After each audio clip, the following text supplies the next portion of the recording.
No,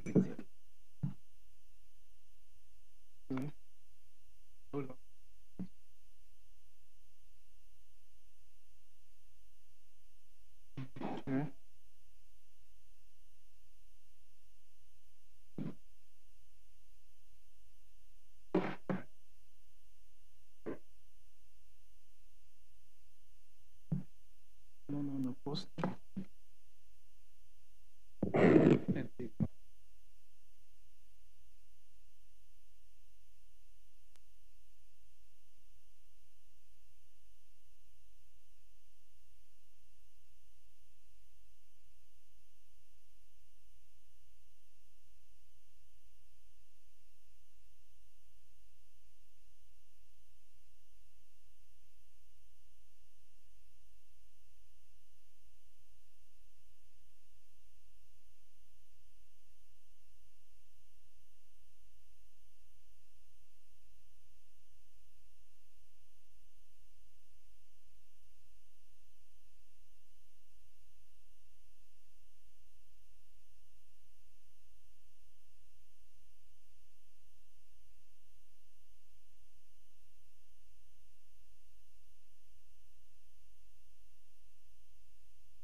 So, so good morning again to all of you, and welcome to the working hall of the Pontifical Academy of Science and the Pontifical Academy of Social Sciences. We're glad that you generously responded to our invitation to be here these 3 days with us to deal with an issue that affects all of us, issue of the climate. And for a very generous response, we're going to have this session today. Tomorrow, we'll switch venue, probably go closer to the Pope, and then the third day, we'll come back here. But for now, let me just welcome you to this event about climate and the possibility from our meeting in 2022, the consideration of dealing with climate change, not just with adaptation and modification, but working on possibility of climate resilience to enable us all deal with this challenge. And that's going to be the discussion to be introduced by the two presidents of the Academy of the Social Sciences, Sister Helen, Academy of the Sciences, Professor Von Braun. So it is to them that I'll pass the word now, asking them to open the conference with their opening remarks. Thank you. Thank you very much, Chancellor. Well, I think we all feel quite moved at this moment. There's a sense of anticipation, of hope, quite moving moment for us. So, dear participants, I would like to say it's with great joy. That's one of the emotions I feel now, joy, and it's also an honor for me to be able to join President Von Braun and Cardinal Turkson in welcoming you all here today. This is one of the most important things I should do in these opening comments. You should feel really welcome here. That's certainly what the Holy Father would want you to feel this. The way St. Peter is constructed with those two colonnades, it's like a big embrace around the world. So you should feel this embrace as you are here. Let me then, as a second point, thank you all who have contributed to drawing up the program, to the various aspects of its organization, to the funding of this meeting, and not least to all of you who have made an effort, and some of you have made a very big effort, I know, to be here. I want to single out, I know it's invidious to single out people, but I would like to single out and give a very special thank you to Ram and Marcelo, if I may call them that in this informal way.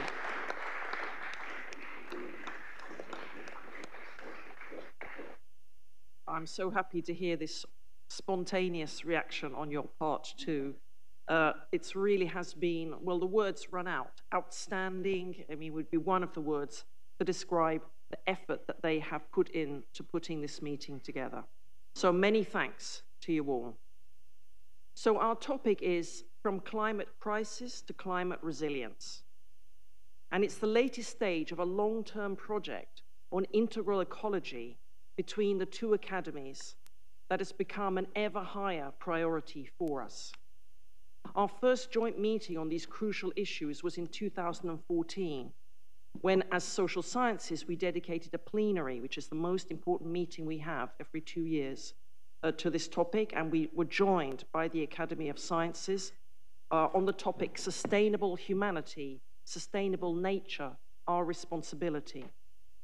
As we can see from the date, 2014, this meeting was part of the build-up, the big build-up to Laudato Si, the great encyclical of Pope Francis in 2015, and to the agreement of the Sustainable Development Goals and the Paris Climate Accord. So it was a very crucial moment when we first came together, and from then we've been building on that.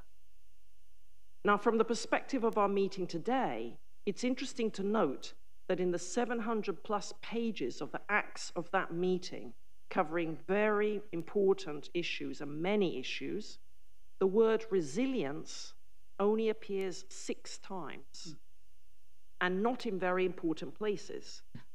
It's absent, for instance, from the final statement. So it's quite interesting where we were at that moment. Nevertheless, the work published in the Acts of the 2014 plenary provides a detailed theoretical and ethical framework that supports the practical and policy-oriented approach of our meeting today. And by the time the academies arrived at our joint meeting in 2022, resilience had become a key word. Indeed, it was part of the overall title of the meeting itself, Resilience of People and Ecosystems under Climate Stress. In the final statement of that meeting, the key recommendation is to build resilience on 3 pillars: mitigation, adaptation, and transformation. And this threefold model, with the last element now slightly modified to societal transformation, allowing the adoption of the elegant acronym MAST, with the beautiful image that you've seen associated now with the protocol that you've been discussing, picked up now, that structure picked up in the protocol itself, which has been, as we said, extensively discussed with you before this meeting. So, we have all come here to Rome. We're in the middle of Rome. Of course, it's mostly because we wish to encounter Pope Francis and to encounter each other. But reflecting on that point for a moment allows us to connect this fact with the importance of place and of a place-based approach to our topic. This is especially relevant to us here because tomorrow we will welcome mayors and governors from around the world, all of whom are connected in an especially close way to the local and regional areas they represent. In the acts of the 2014 meeting just mentioned, the necessity of empowering local communities, of integrating traditional knowledge into science-based approaches, and of fostering interdisciplinary collaboration is all underlined. All of this is essential for enhancing climate resilience at local levels. This aligns with the same text advocacy for using local and indigenous knowledge, ensuring that climate adaptation strategies are both effective and respectful of traditional practices. Moreover, the acts of the 2014 plenary promote ethical and equitable approaches to environmental challenges, guiding us towards developing policies that prioritize the needs of the most vulnerable. They advocate for adaptive governance, encouraging dynamic policy frameworks that respond effectively to new climate challenges. This approach supports the creation of integrated, sustainable development policies that balance economic growth, social inclusion, and environmental protection. Building on these principles from the 2014 plenary will ensure that our event not only addresses climate resilience effectively, but also fosters broad sustainability goals, making local governance a cornerstone of climate action. We may also note the recent OECD report, Infrastructure for a Climate Resilient Future, which also suggests adopting a place-based approach to help embed local characteristics in policies for building climate resilience, stating that regions and cities can set up climate risk decision-making frameworks, develop climate-aware spatial plans, and better communicate trade-offs around climate resilience. This approach is in line with the vision that our academies have been developing, not least because of the inspiration we have received from Pope Francis. The ongoing dialogue between, I would like to underline, the ongoing dialogue between indigenous leaders and scientists that our two academies have been developing for some time has had a very important input into the processes we've been developing, the most recent of which took place in March this year.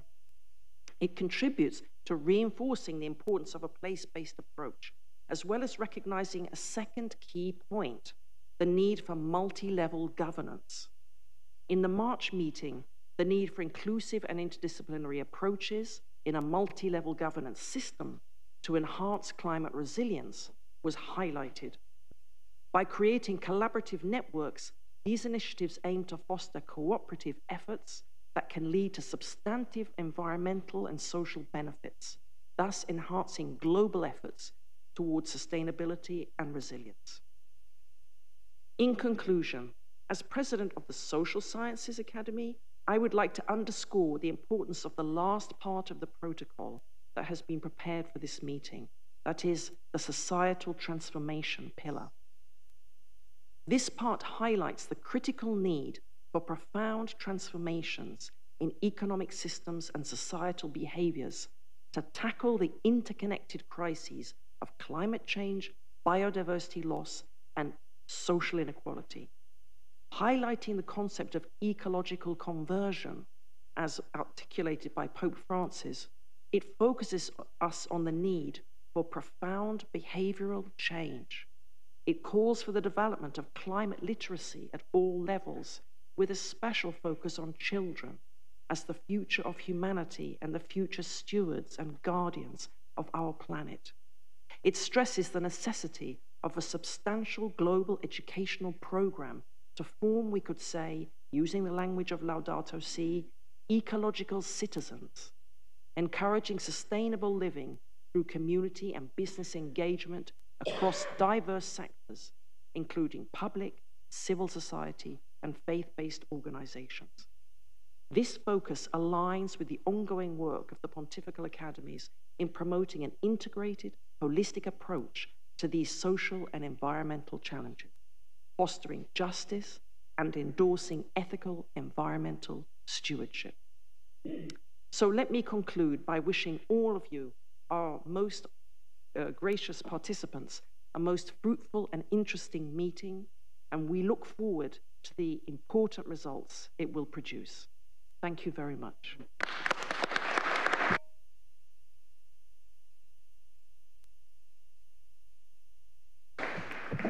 So just pause for just a second to allow our guests to find their places. Everybody okay? Okay, so we continue.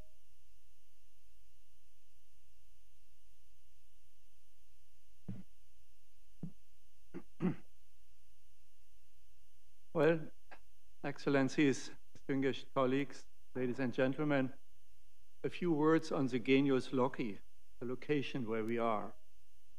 You walked in and passed by the bust of Pope Benedict. He used to be a member of this academy before he became Pope. You are watched by Pope Francis over there. and by Pope Pius XI, who gave this academy its distinguished characteristics in the 1920s, early 1930s. Status of great independence, a very unusual institution in any religious community. The academicians together in the two academies, about 100, are highly distinguished academics. I welcome many of you, some of you here in the audience. They are elected in secret ballot and appointed by the Pope. Of course, they all serve pro bono. So I also welcome all of you who are volunteering to contribute to this important meeting. A special welcome to governors and mayors, those who are already here from various hemispheres. More of you will be joining us in the next couple of days. And many thanks again to academicians, Professor Ramanathan and Professor Suarez Orozco, for their leadership in making this conference possible and so rich in content. Ladies and gentlemen, the Pontifical Academies of Science and Social Science have over the past 20 years addressed the evolving climate crisis and called for urgent action. In the past 4 years alone, we had 8 conferences that addressed climate crisis aspects. We also included political leaders, heads of nations, corporate and civil society leaders, and religious leaders. We have benefited and continue to benefit from the great support by the Holy Father, Pope Francis, for this critical agenda. Were we listened to? The answer is yes. I can, for example, refer to the Climate Change and Health Conference in 2017 with leadership from the World Health Organization, its Director General, and the follow-up to it at COP23 in Bonn in the same year. I can also refer to the faith and science dialogues arranged by the United Kingdom and Italy with our academies, and about 30 leaders of world religions hosted by Pope Francis here. That was followed up in the Conference of the Parties in Sharm el-Sheikh and in Dubai last year, where food, agriculture, and water came on the COP agenda for the first time in significant ways. Those were the focal themes of the faith and science dialogues because food and water relate so closely to resilience of, or lack thereof, of poor people. And I can refer to meetings of our academy with food experts and Rome-based food organization leaders, FAO, World Food Programme, and IFAD, that drew attention to climate resilience in 22 and 24, and had some influence on the Food Systems Summit and the COP processes. But the more relevant question, whether we were listened to, is action on climate crisis sufficient? And the answer is no. The answer is no, and that is why this conference with you is so important. Ladies and gentlemen, on occasion of the 300th birthday of Immanuel Kant this month, I remind us of his 3 guiding questions of reason. His and our first question should be, what can I do? What can I know? What can I know? That comes first. We need the science base for the agenda before us. Kant's second question of reason is, what shall I do? So in setting our agenda, we emphasize the interrelationship of the 3 planetary crises: climate change, biodiversity loss, and high inequality. Climate change amplifies the other 2 crises. The poorest 3 billion contribute less than 10%, yet suffer to greenhouse gas emissions, yet suffer the most. they are the least resilient. But adaptation financing is only a small fraction to climate finance, neglecting the poor. Further on the question, what shall I do? The question number 2, the action agenda put forward at this conference includes first, rapidly reduce global greenhouse gas emissions. Secondly, adaptation to unavoidable climate change. And 3, societal transformation with shifts in consumption and shifts towards circular economy. This agenda is complex and includes trade-offs on the pathways to the future. Trade-offs between mitigation and adaptation, for instance, also when it comes to finance. A science for resilience agenda therefore has to be part of the action, not an add-on or an afterthought or simply some disconnected accompanying thing. That science agenda includes science on energy, agriculture, food and water, technology options for carbon dioxide removal, public health, financing resilience and the macroeconomics of climate resilience, and transformation science related to the construction sector and the whole economy, moving us towards a circular economy with a bioeconomy. This science must be relevant for the local level in cities and states. Regional climate adaptation science centers could integrate resilience science and education to inform local community, governments, business, and prepare future generations on resilience issues. The young generation at schools have the right to know what is coming, the right to be heard and to be included as actors. In closing, Immanuel Kant's third question is, what may I hope for? What may I hope for? Climate change hits, as you know, at a local level with storms, floods, and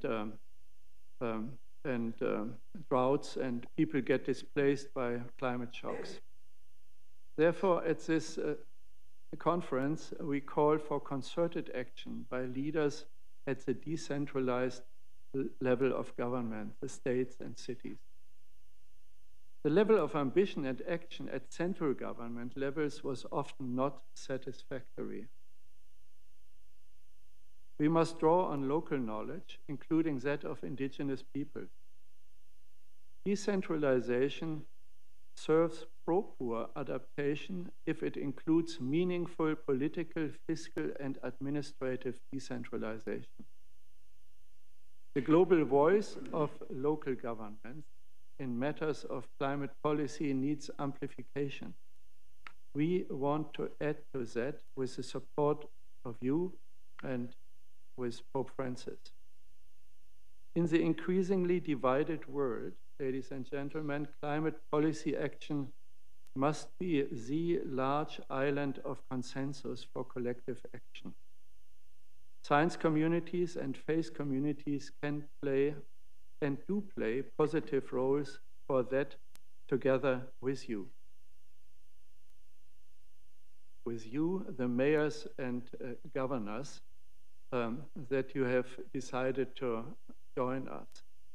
Action across political dividing lines must be possible. That is what we hope from this summit. Thank you for your attention.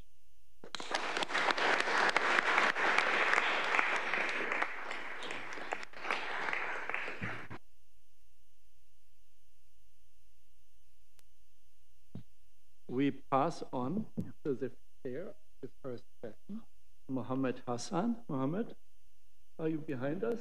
Fully behind us? Okay. Please take the floor and introduce the first session. Well, good morning. Good morning, friends and colleagues, and welcome to the third session. of this extremely important summit, and it is my pleasure to chair it. We have a number of presentations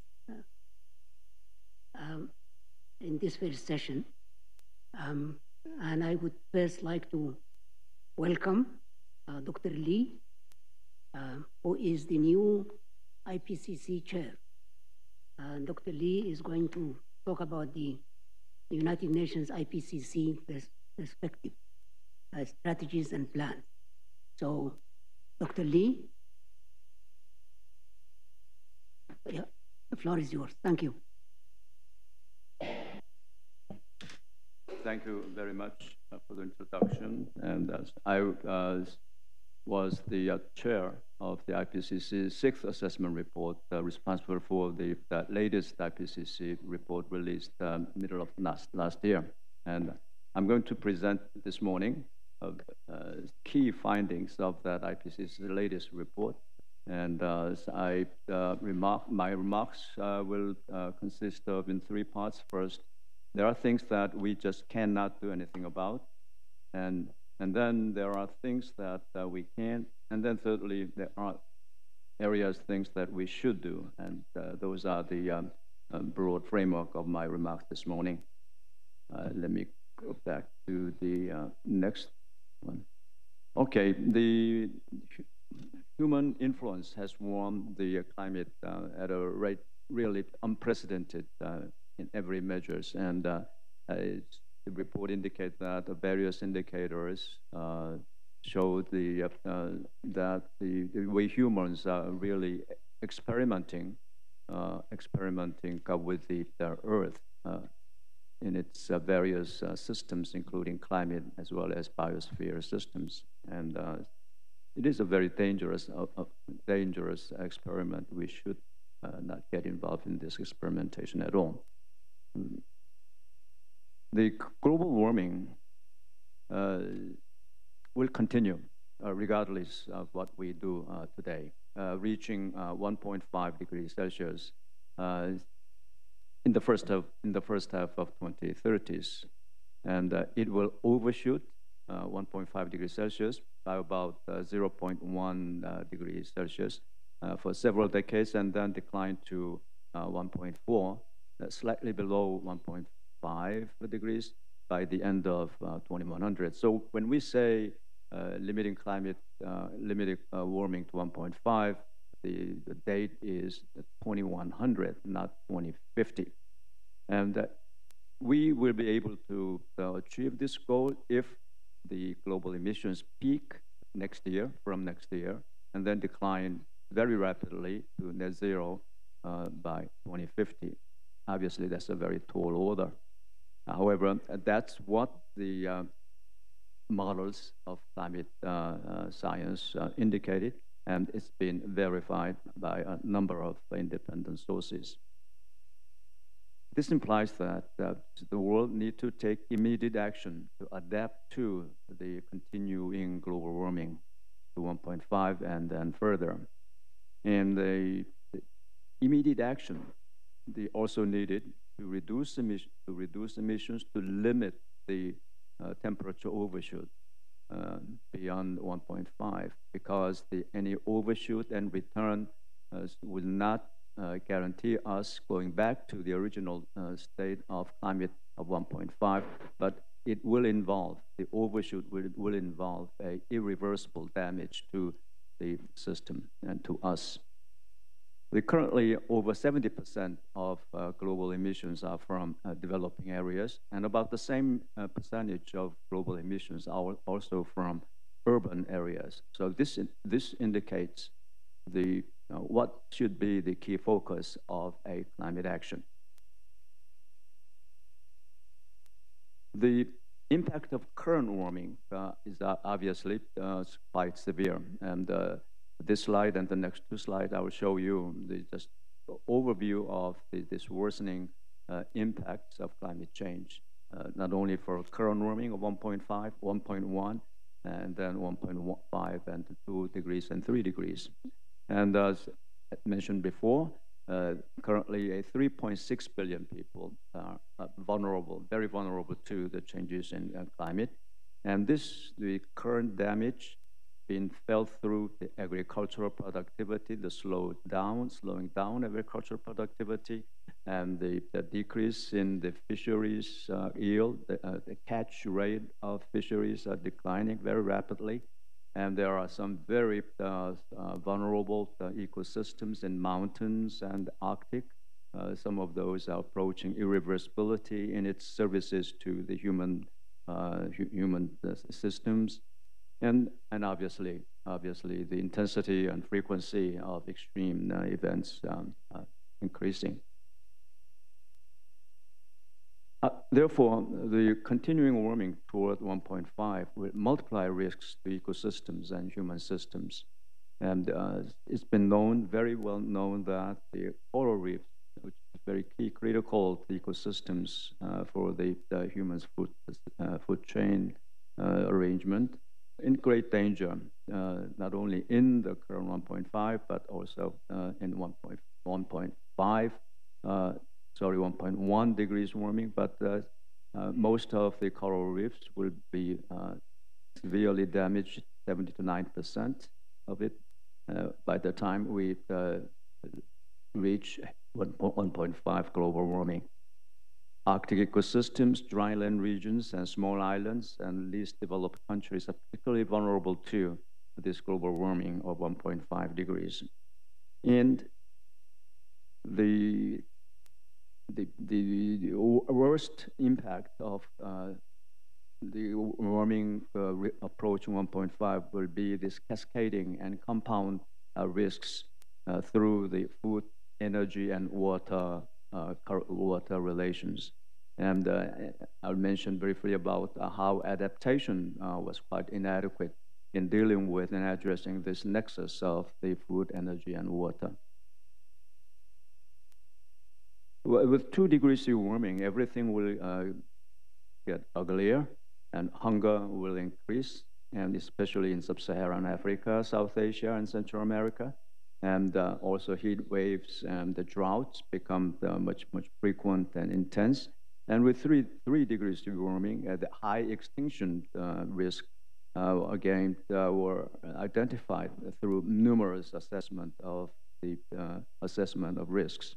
And flood damages will be particularly severe as warming moves toward 3 degree level.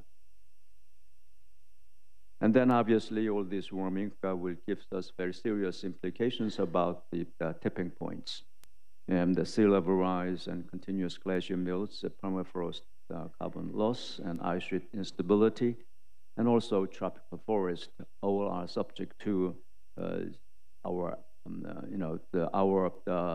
inability to control the Earth system moving toward the tipping points. And especially when the system temperature moves from 2 to 3 degrees, science identified that Greenland West Antarctic ice sheet will be lost almost completely and irreversibilities. And the ocean acidification and ocean deoxygenation global mean sea level will continue to increase 21st century, just lastly because of what we have contributed to the global warming by this day. So the immediate adaptation necessary, as I mentioned before, but so far those adaptations are very fragmented and limited, and the gaps, adaptation gaps, are quite severe. And also we observe lots of limits to adaptation appearing in various systems. Again, these complex risks from food, energy, water, health nexus have not been dealt properly through the adaptation actions. And importantly, you see at the last bottom of this slide, the ecosystem-based adaptation. We so much value highly of this approach. However, this adaptation approach faced hard limits to continued global warming. We found that if warming will go beyond 1.5, and that means the ecosystem-based adaptation will face a tremendously difficult times to have its effectiveness. The effectiveness of adaptation will decrease with increased warming. This is simply how the nature works. Agriculture, all those adaptation measures so far we have adopted will become less effective as warming continues beyond 1.5. And as I mentioned before, ecosystem-based adaptation, not so much of a solution with warming going beyond 1.5. And many ecosystems, both land and water, will become very not so quite effective around 1.5 and going beyond. And the freshwater resources and also the glaciers and snow melts will present a tremendous challenge to the people living in some hotspots areas. Now with this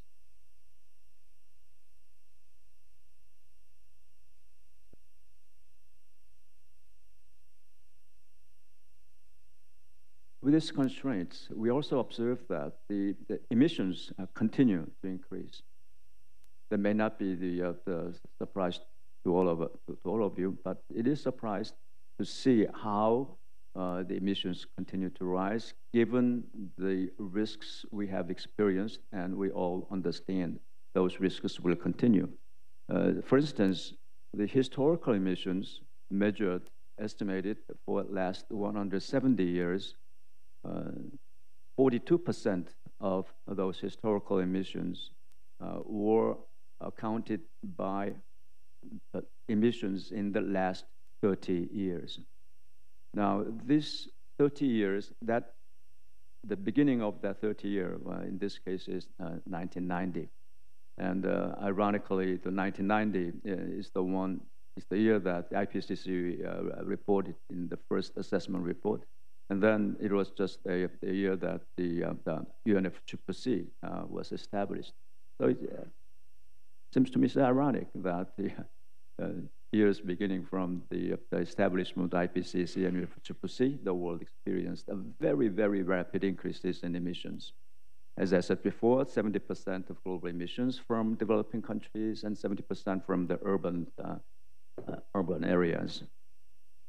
And average GHG emissions is currently across 10 regions about 6.9. The lowest is 2.6, Southern Asia, and highest is 19 gigaton of CO2 equivalent in Europe. And 10% of households with highest per capita emissions contribute about 45% of global emissions, and the lowest bottom 50% contribute about 15%. So this is the kind of the interesting distribution between the status of income as well as status of its contribution to the global warming. The mitigations today, the world has done good much effort to reduce emissions, but that's not quite enough. And currently, about 20% of global emissions covered by some kind of carbon taxes or equivalent.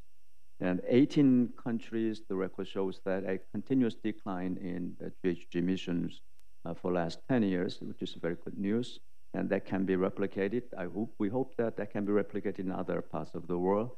And the policies, economics, and regulatory instruments resulted in, according to our estimate, about 1.8 gigaton of CO2 equivalent reductions.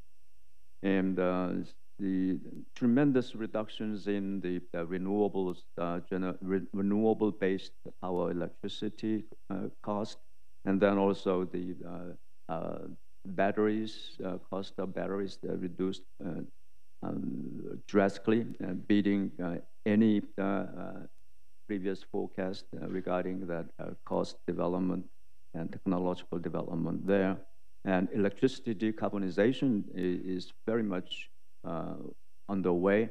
but what's lagging at this point is the decarbonization of industrial processes, which means the production of steel, cement, petrochemicals. Those are the areas that we still, we do not have anything concrete to reduce emissions in that important sector.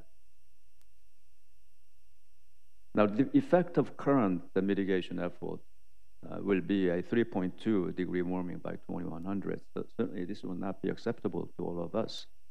And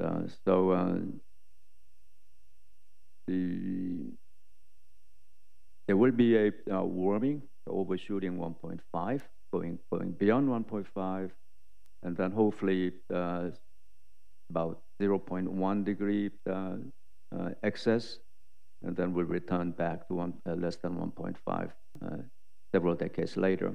But as I said before, that overshoot, however that small will be, will have an irreversible adverse impact on the system. That's the reason we should do everything possible to reduce the current emissions in order to reduce the impact of these irreversible adverse impacts.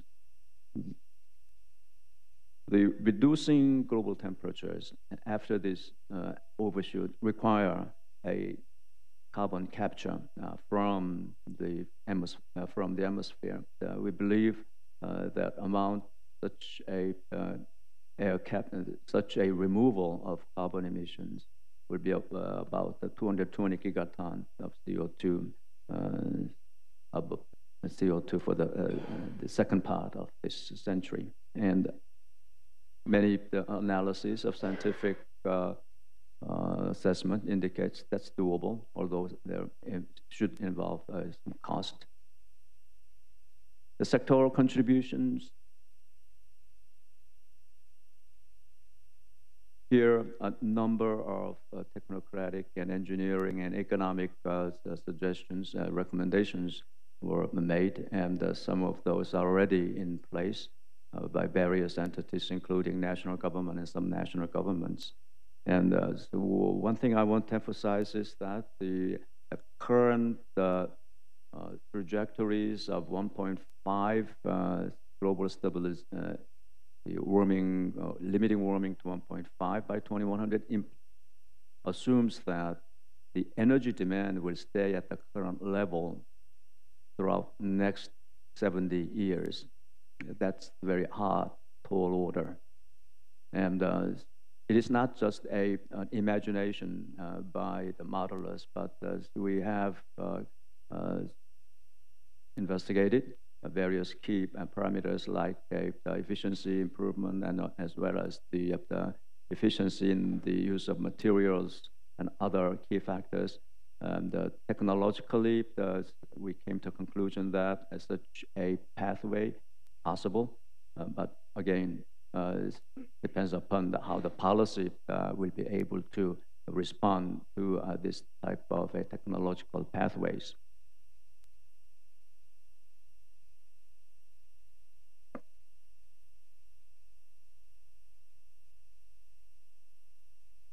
The carbon dioxide removal is necessary, and its cost ranges from the lowest is somewhat below 100, and the highest is about twice that level, 100 per CO2 removed.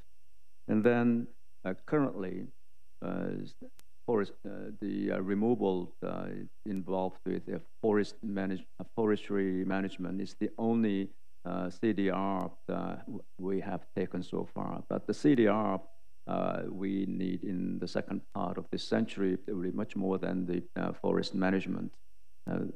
Very technology-intensive way of reducing carbon, reducing the stock of carbon from the atmosphere will be needed. My last slide is a climate resilient development. All our analysis indicates that the development pattern has to change from the current energy intensive, carbon intensive, resource intensive patterns to the resilient development. We recognize that the global urbanization, which we expect will intensify for the rest of the century, will give us an opportunity to achieve the global climate resilient development. The 50% of population lives in urban area right now, and accounting for about 70% of the CO2 emissions. And obviously, the population moving into the urban area will increase, something close to 400 million people from for the last several years, and 90% of those increase in urban population occurring in the less developed regions, which has very least capacity to adapt. And by 2050, additional 2.5 billion people will be located in urban area, and 90% of that increase in the urban population will be in South, in Asia and Africa. And 1 billion people will live in the coastal and low-lying areas, very susceptible to the increased risks from sea level rise and storm surges. So the policymakers and investors and all others has an opportunity to leverage this high density of the urban population, high density of urban infrastructure towards the climate resilient development, urban dimensions. And the 2030 agenda provides a very clear global framework for urban governance and institutions to be an agent of change towards sustainable development. Nature-based adaptation, I mentioned so many times in this session, has a large co-benefits even in or more in urban setting, and safeguarding biodiversity in ecosystems are possible when ecosystem nature-based adaptation applied in the urban setting. So we do have a high hope for joining this climate ambition with the increased urbanization in global as well as local, toward a much better climate solutions. Last slide is cost plus benefit. Assessments indicated that in a globally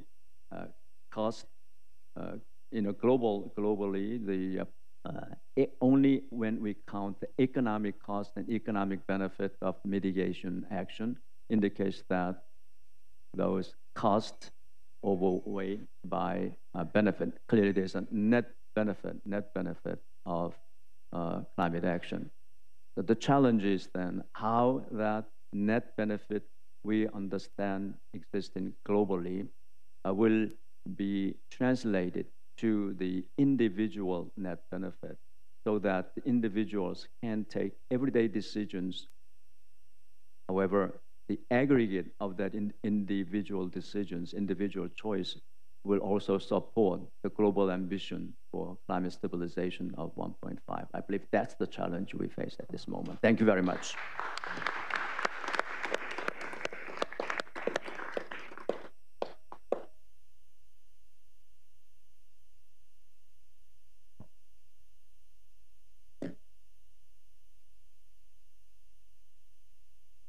Climate crisis, and now we move from the climate crisis to climate resilience and the description of a strategy, a new strategy that could be utilized to overcome the crisis. So it's my pleasure now to request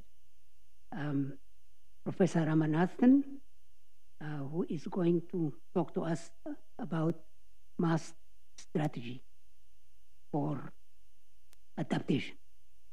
Ram, floor is yours. Hassan, distinguished members, honorable governors, honorable mayors, and my distinguished colleagues and friends. I'm going to touch on three questions. First, why are we here? The second, what are we trying to accomplish in the next 3 days? And if we do accomplish it, why is it important? So those are the three things to touch on. I don't have a thing to advance the slide.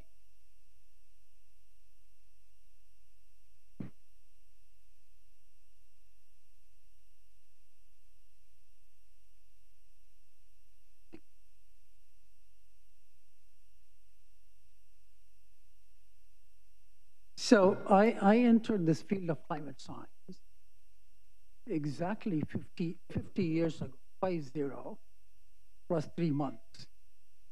In the last 30 years, I was thinking the science is so compelling and the data is so convincing that we would take action. And it's yet to come, as we found from Dr. Lee's talk. So I thought we exhausted all the possibilities. And then I realized 11 years ago, we haven't. And Sister Helen already, our president already mentioned some of the history. This two academy, I think it's a well-kept secret amongst my community of climate scientists, had done tremendous amount of work. I'm just starting with where I joined the academy. I joined in 2004. It took me 7 years to have the courage to organize the meeting with Paul Crutzen. And that was on fate of mountain glacier. In fact, it was Pope Benedict who suggested. He said, every time I fly from Germany to Italy, I see the Alps retreating. Tell us why. In that meeting, we called for adaptation. Adaptation must begin now. It was clear to Paul and me, society is not going to cut the emissions in time. So we need to provide some help to people. So we said, in addition to mitigation, adaptation is also a start. Then we organized a meeting, teamed up with the Pontifical Academy of Social Science, to put the climate change in the context of sustainable humanity. Okay? And then third, again, by 2017, actions were not coming. I wouldn't even worry about actions, but the emissions were increasing rapidly. So we said we need to change the narrative, get the public's interest, move to health, public health. Several of you here attended that meeting. So finally, thanks to the president of the academy who was sitting next to me, and Chancellor Sarando, who was the chancellor at that time, we conversed on the final meeting of resilience. And if I can read that, it says a new initiative by the Pontifical Academy of Sciences, Science and Social Science to bring researchers, policymakers, and faith leaders together. Okay?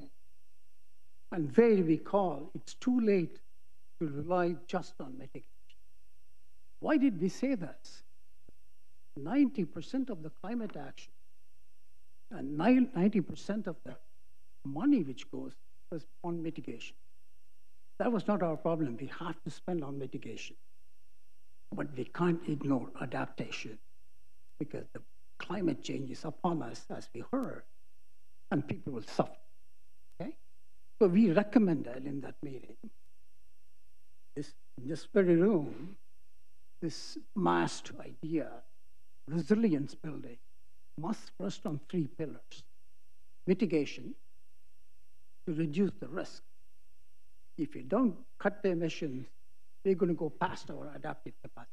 We have to mitigate, but then we have to adapt, and transformation.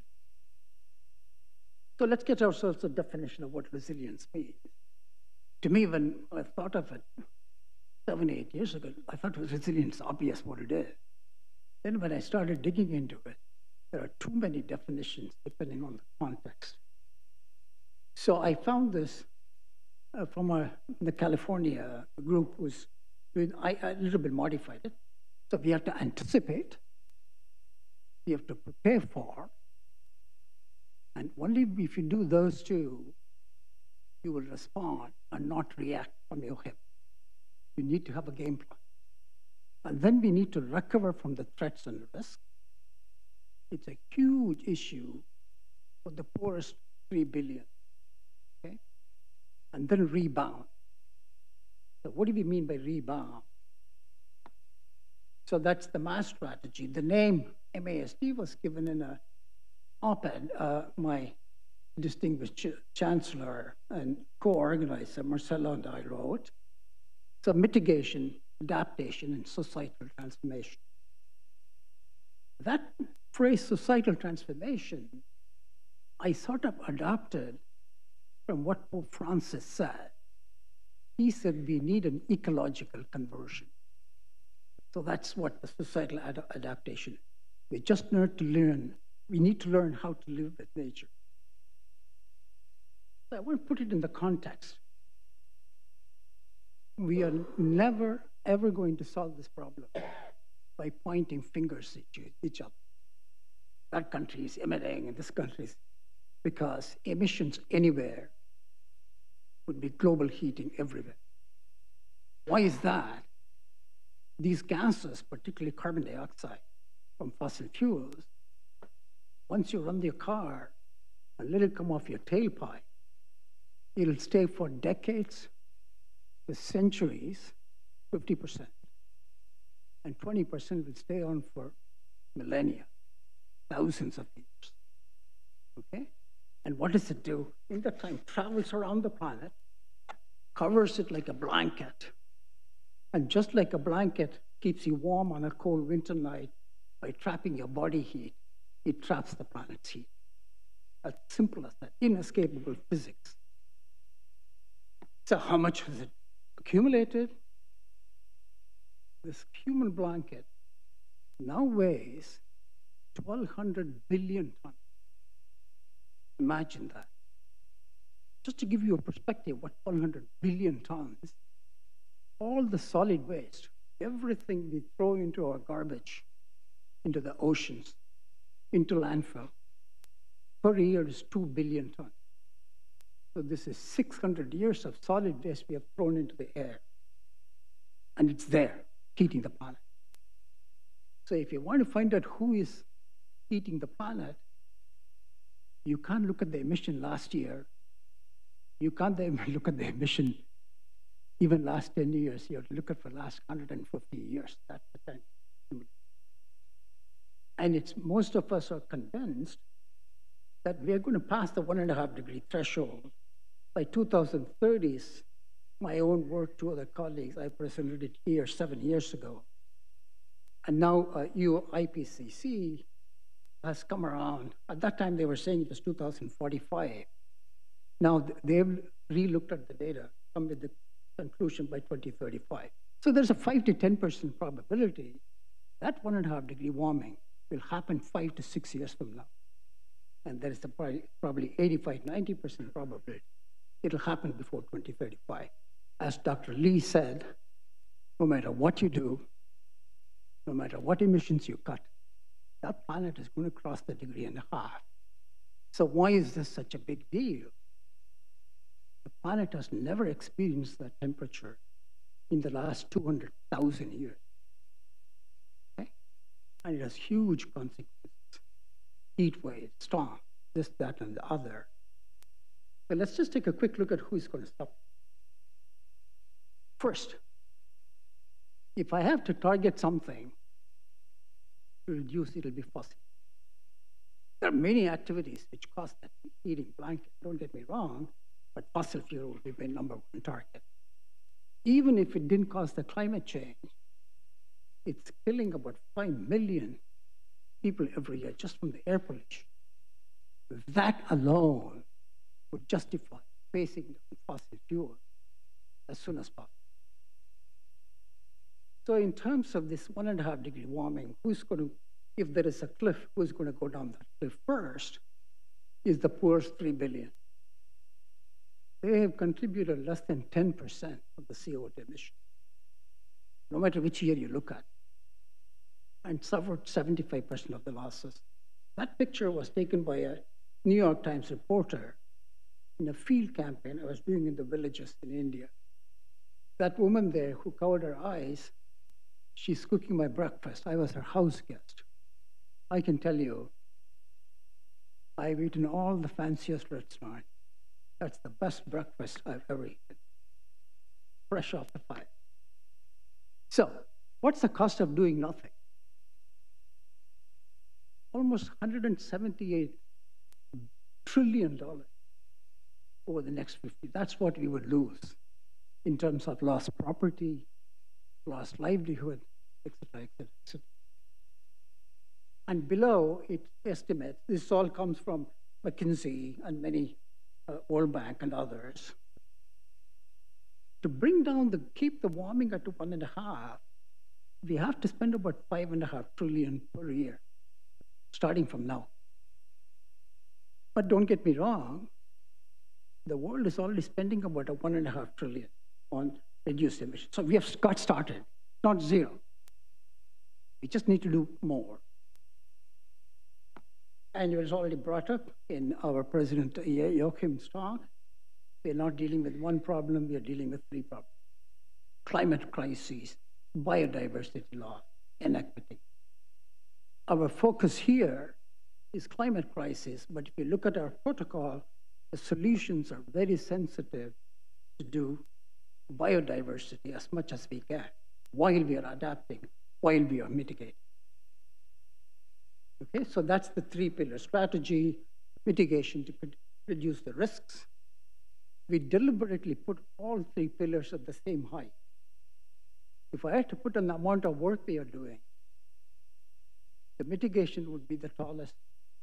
Adaptation, societal transformation will be in the bottom 10%. If we want all three to be elevated, we're going to hear a number of speeches from our mayors and governors about what they are suffering from, what actions they are taking, okay? So we'll understand the depth of mitigation, what we need to spend. So on the mitigation, this is a study I had done in California with 50 faculty. There are two of them here who participated in that. Anna Farman, a social scientist, was the vice chair, and Ben Holton. At that time, he was in the University of California. He didn't like us, he went to Cornell. And adaptation. So there are a number of topics we will hear. And I don't know which to give priority. But if you put a gun in my head, I will choose these three. Protect the public against heat stress, floods, and droughts. I just don't see the woman who was cooking my breakfast would survive 120, 150 degrees Fahrenheit. Sorry for using Fahrenheit. I've become an American, so I use American units. And mental health. It's a huge issue for the young. Okay? And the third I would choose is energy access to the poor. We just got to give them clean energy access. There's no other option I see for adaptation. So finally, what are we trying to accomplish here? I covered the why, and I want to touch on what are we want to bring out this protocol,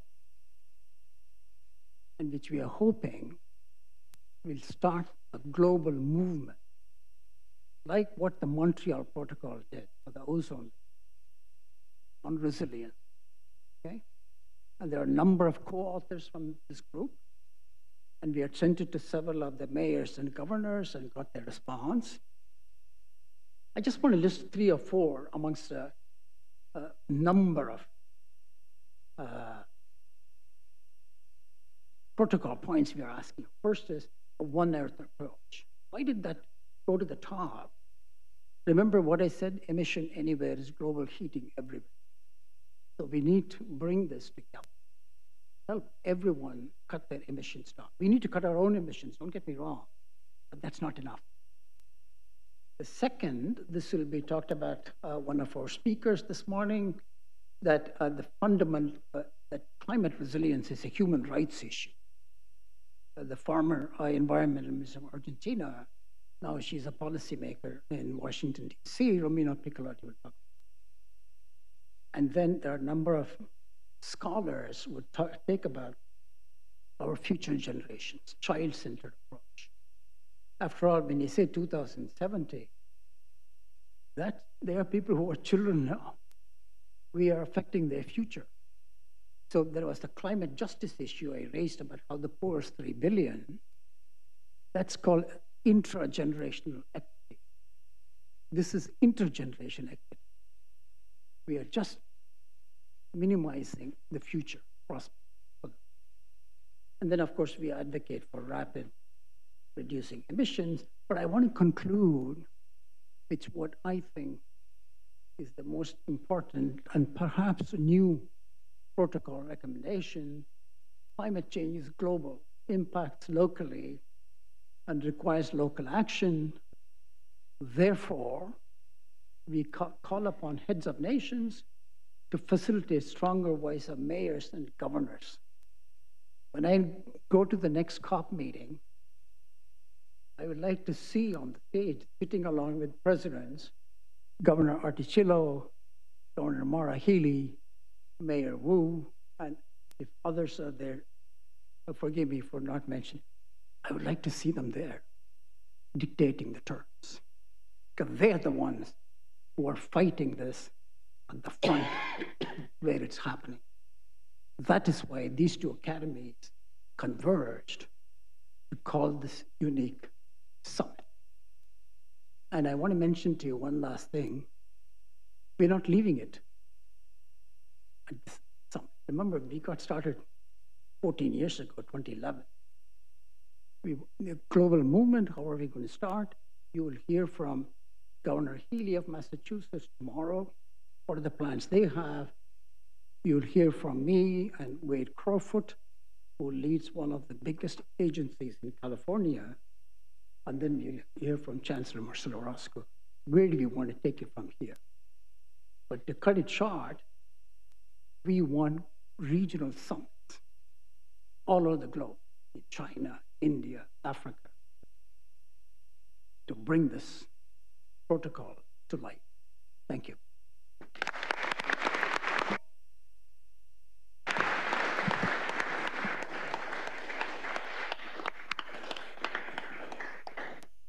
Thank you very much, Professor Ramanathan, for this very powerful message. We will now continue also with the mass initiative, and this time we will look at catastrophic migration. And the presentation will be given by Professor Suarez Orozco and Judith Scenario Esteve. I don't know who is going to begin first. Marcelo?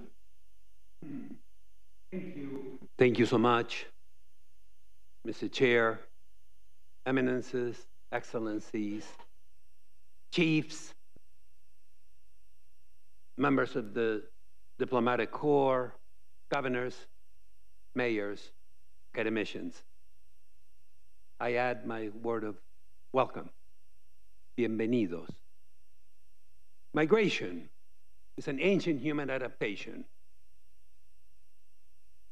Viewed anthropologically, migration is written in our genome and encoded in our bodies, in our bipedalism, in our stereoscopic vision, in our central nervous system. Migration is constitutive of the human experience.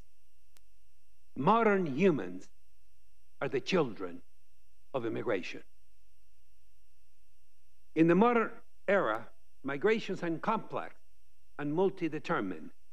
They escape vulgar mechanisms of causality because migrations unfold in complex ecology, involving broad features of statecrafts, sovereignty, managing borders, as well as demography, economy, and society.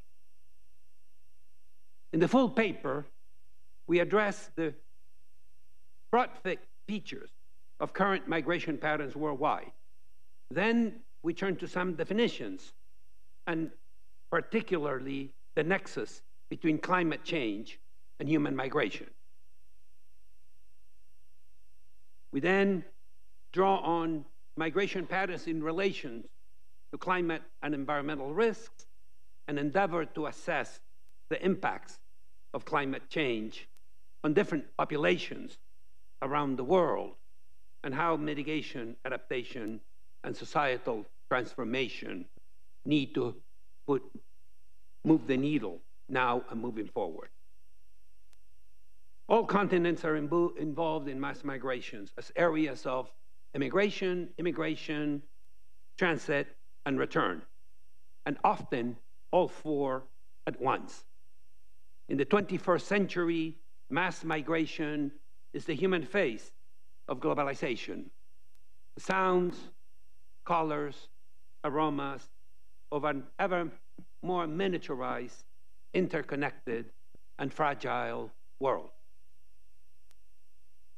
Today, as it has been stated by Professor Lee, by our president, and by my colleague, Professor Ramanathan, over 3.6 billion people live in areas highly susceptible to climate change. Extreme weather patterns are now very significant drivers of forced migration.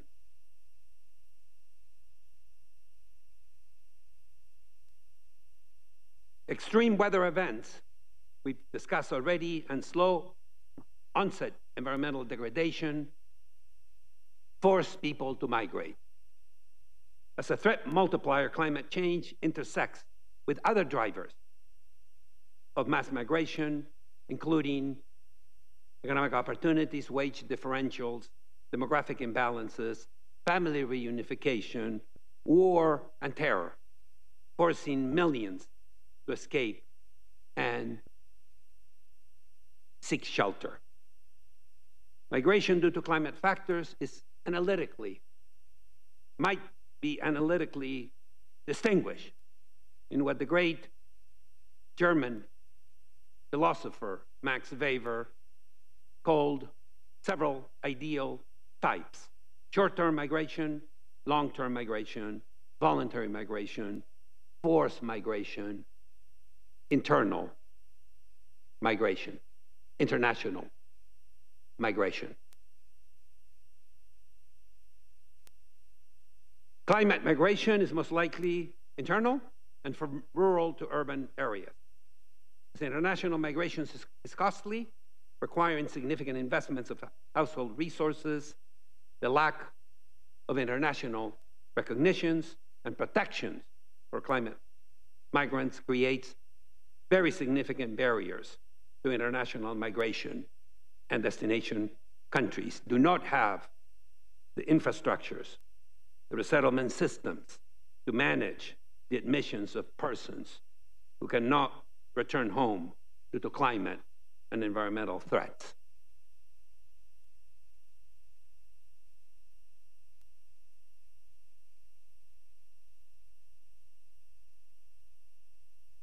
Women and children worldwide are more likely to migrate locally or internally than internationally. In contrast, men are more likely to opt for long-term distances or move permanently. More educated populations are more likely to migrate internationally since they can assume the heavy cost of international migration. Trapped populations, and this is maybe one of the most important messages. The world today is facing a crisis of confinement. Only one in 100 forced climate migrants will make it to a high-income country. 1 in 100. Africans will stay in Africa. Latin Americans will stay in Latin America. Asians will stay in Asia overall.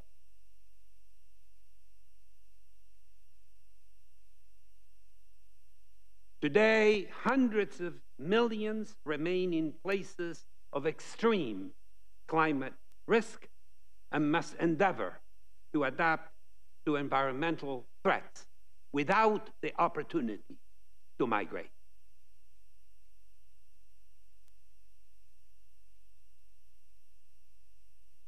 Two rights need protection: the right not to migrate and the right to migrate. When migration is preferred as an adaptation strategy, policies must focus on assisting and protecting people throughout the migration process, facilitating the planning, the journey, and the settlement process.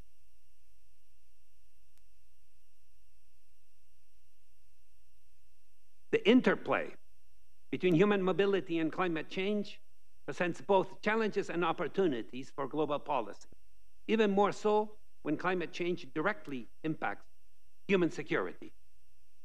The need to protect individuals and communities from disruptions, threats to their well-being, to their physical security, are to be urgently addressed. We identify as the key adaptation strategies infrastructure resiliency, agricultural adaptation, water, air, energy, food.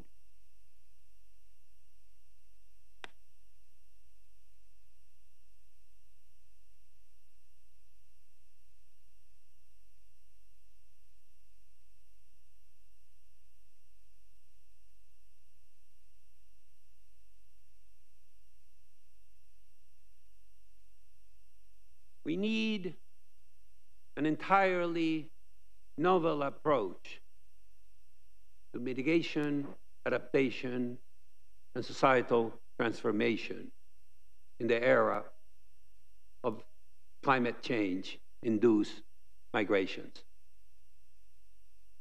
We've seen the data, and I don't need to repeat it here. When the decision is to migrate or not, we need to put at the core the protection, the dignity, the security of people and communities impacted by climate change. We need our eyes wide open to tackle the reality that the regions of the world most vulnerable to climate impacts are today experiences the precursors of what is becoming a much larger wave of forced migration. The data suggests the potential scale of this challenge, projecting that hundreds of millions of human beings would be forcefully displaced by mid-century.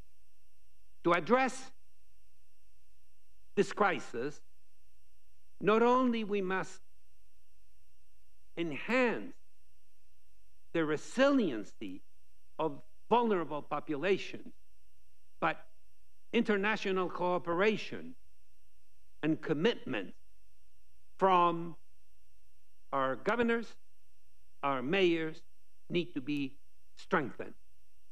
Only through a coordinated approach that includes robust support systems and creative planning can the world hope to manage the impeding challenges and opportunities posed by climate-driven migration effectively, ensuring safety and dignity for all affected populations. No human being is an illegal immigrant. Thank you so much for your attention.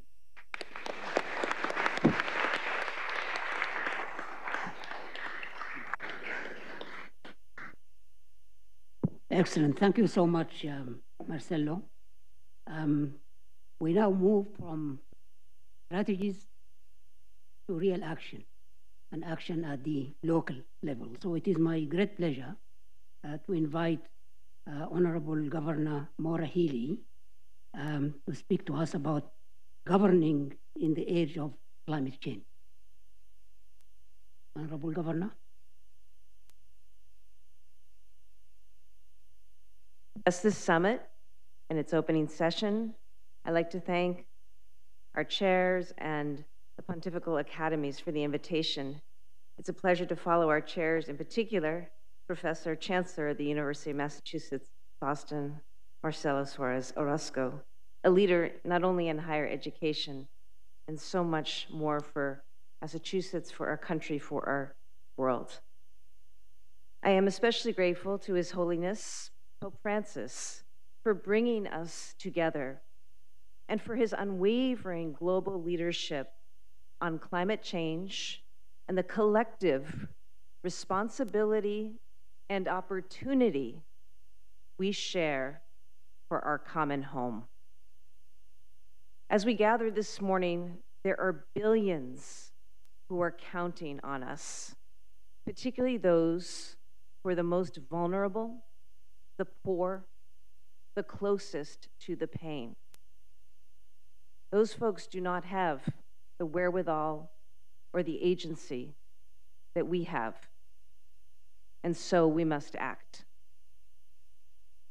At COP28, His Holiness spoke of the need for a, quote, breakthrough that is not a partial change of course, but rather a new way of making progress together.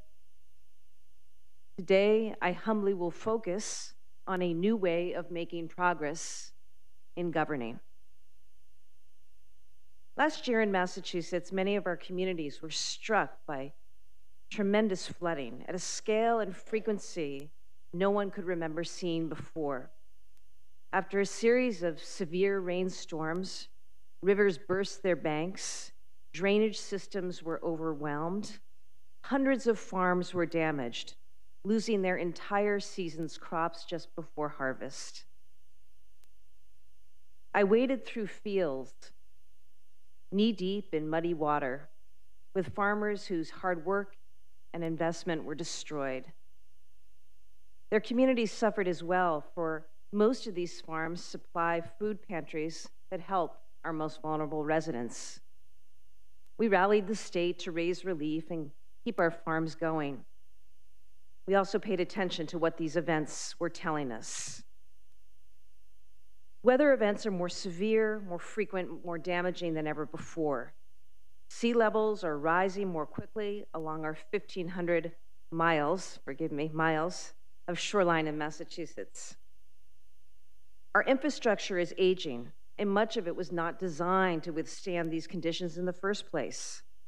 Lives and livelihoods, businesses, homes are all at risk, and the same is true, of course, across the world. Climate change is hurting all of us. As elected leaders, our response can no longer be seen as a question of ideology or the work of a single agency focused on the environment. Rather, in my view, climate action falls squarely within the fundamental responsibilities of government, who is there to protect public safety and prevent future harm. Government, who is there to safeguard public resources. Government, who is there to ensure stability in our economies. In Massachusetts, cutting to net zero by 2050 is not just the law, it is a social and economic imperative. But like our aging infrastructure, our government systems were not designed to meet the scale or the urgency of this moment. So we need to change the way we work, to be more nimble, more innovative, to be more collaborative, so we can work across every function of government and every sector of the economy. We need to align all of our efforts around our climate goals. That means alignment of administrative infrastructure, alignment of science and policy, alignment of state spending and investment and financing, and alignment around a committed and internalized understanding that while we mitigate and build resilience, we must also prepare our communities physically, culturally, psychologically for the transformative adaptation and transformation that is going to occur. And of course, we need to do this with a pace we've never seen before. In short, we need a new way of governing. And in Massachusetts, we've been working on a blueprint. On my first day in office just over a year ago, I issued an executive order creating the Office of Climate Innovation and Resilience and the position of Climate Chief. We're the first state in the United States to do so. Chief Hoffer, who I appointed, is here with us today. Now, the Climate Chief's principal responsibility, of course, is to advise me as governor on all matters related to climate. But more importantly, her charge is to be responsible for driving a climate agenda across every aspect of government. Here's what that looks like. Every agency, education, transportation, health and human services, budget, so on and so forth, every agency has an appointed climate officer. They meet regularly with the climate chief, and they have goals to manage and to implement. Here's what that whole of government approach looks like. Housing, we're prioritizing the decarbonization of the building sector, which in urban areas drives up to 70% of emissions. In transportation, we're investing in public transit to get cars off the road, and we're building electric vehicle infrastructure. In education, we're funding energy-efficient school buildings and teaching our young people climate careers as pathways in our high schools. In healthcare, we're looking to identify and mitigate the harms of extreme heat, stress, and air pollution. In emergency management, we're focused on readiness and resiliency. And across all of these areas, we're prioritizing environmental justice to put first those who have been harmed most. As governor, I regularly engage with businesses, labor unions, philanthropists, community groups, and young people in this work. We've got to get everyone thinking about resilience and adaptation and then working together. As governor, and I know the mayor of Boston shares this vision as well, it is a vision of an economy that works for everyone, that recognizes the tremendous value nature provides in the form of clean water, healthy soil, forests, marshland that can help sequester carbon to protect those resources, and that also uses technology wisely to develop the clean fuels, the regenerative agricultural practices, the nature-based resilience solutions. Now in Massachusetts, this approach is getting results. For example, last year, we created the Massachusetts Community Climate Bank. It is the first green bank in the United States that is dedicated to decarbonizing affordable housing. We also developed a planning tool to ensure that our state capital budget are investing in plans that are consistent with achieving net zero by 2050. Because a big part of what government needs to do is align our spending with our climate goals. See, we don't have to choose between a healthy economy and climate protection. We know that climate change threatens our insurance and our real estate markets, our financial systems. So climate protection is an essential element to a healthy economy. President Biden has led the way with what is the largest clean energy investment in America's history. And in Massachusetts, we're using that to deploy our unique talent for innovation to help solve the climate crisis. Our economic development legislation calls for a $1.3 billion investment in technologies that will accelerate the energy transition, decarbonize the economy, and increase resilience.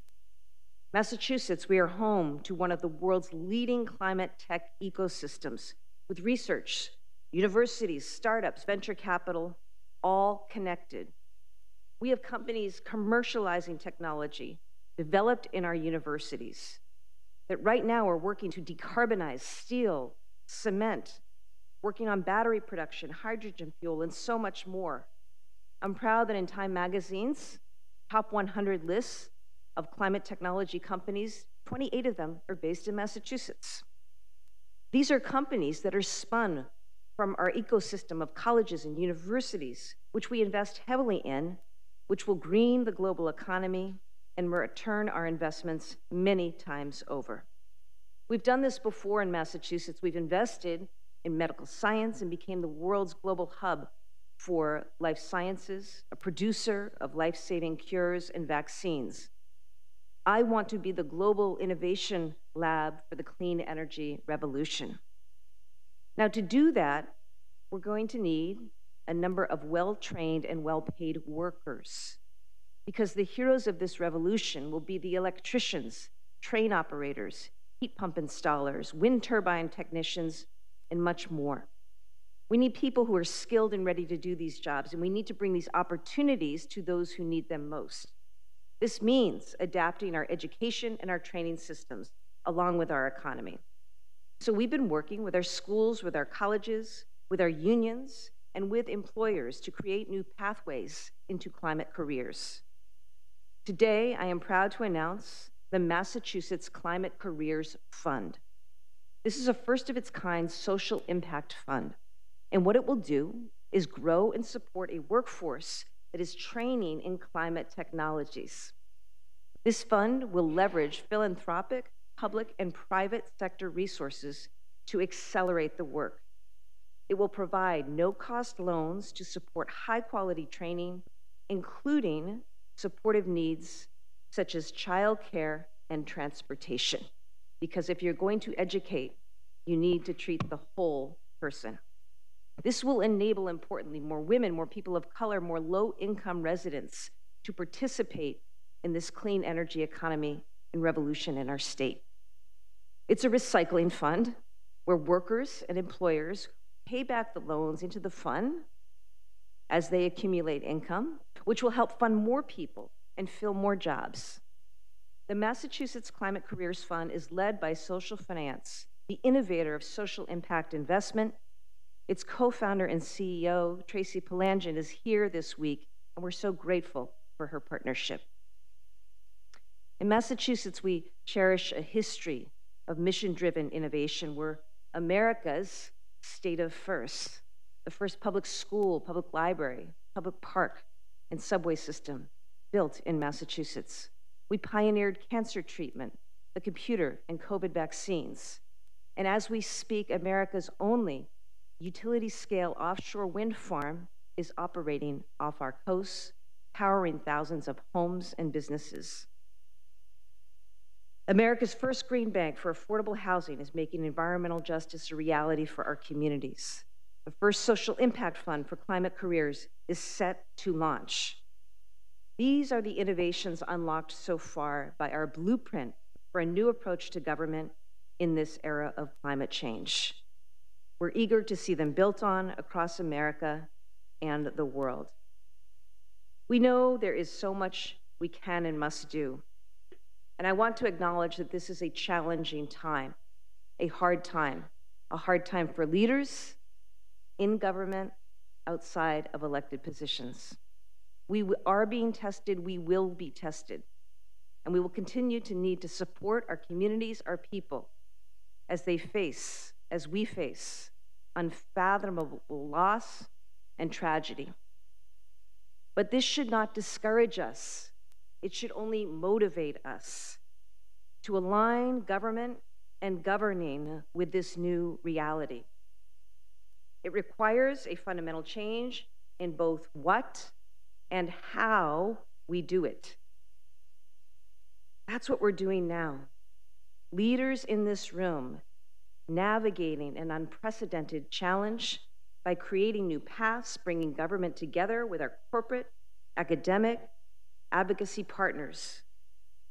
Governing in this time of climate disruption requires us to be serious about transforming how we work.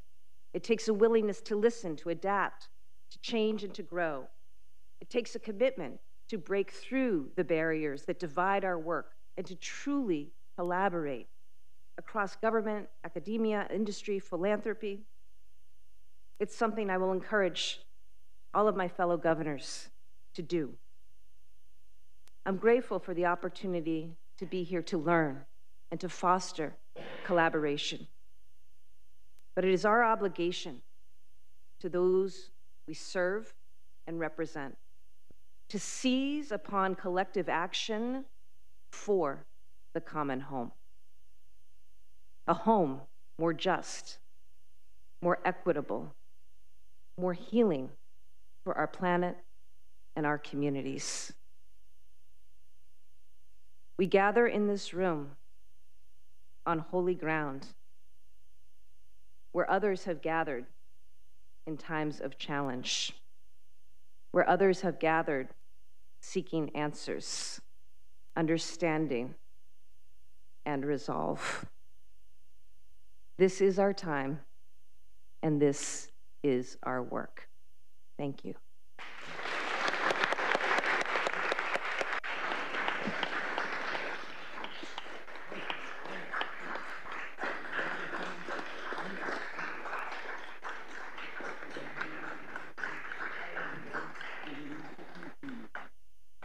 Thank you so much, Governor Healy. This is really a very powerful message you are sending all the audience here, especially the governance of systems at the local level. Thank you so much for that.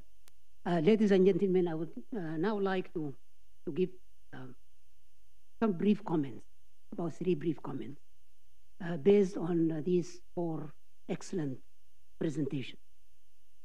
The first is on the increasing severity of climate change impact. The 2023 IPCC report has issued a serious warning. The climate crisis is approaching faster than ever before. As Dr. Lee, the IPCC chair, mentioned, the report underscores the urgent need to cut global greenhouse gas emissions. It warns that without substantial reductions in emissions, we risk exceeding the critical threshold, resulting in catastrophic consequences. Moreover, the impact of climate change have deepened, showing that its consequences are both more severe and widespread than previous records. This has resulted in a significant increase in extreme weather events worldwide, including heat waves, droughts, floods, and storms. An illustration of these unpredicted changes is the most recent heavy rainfall and flooding in Kenya, Brazil, and the Gulf region. The Gulf region is typically known for its dry and desert climate. The flooding has resulted in numerous deaths and extensive damage to roads, buildings, and vital infrastructure.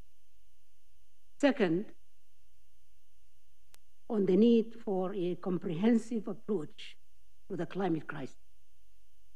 To address the climate crisis, it is essential to adopt an integrated approach that combines mitigation, adaptation, and social transformation, as prescribed in the MAST strategy outlined by Professor Ramanath.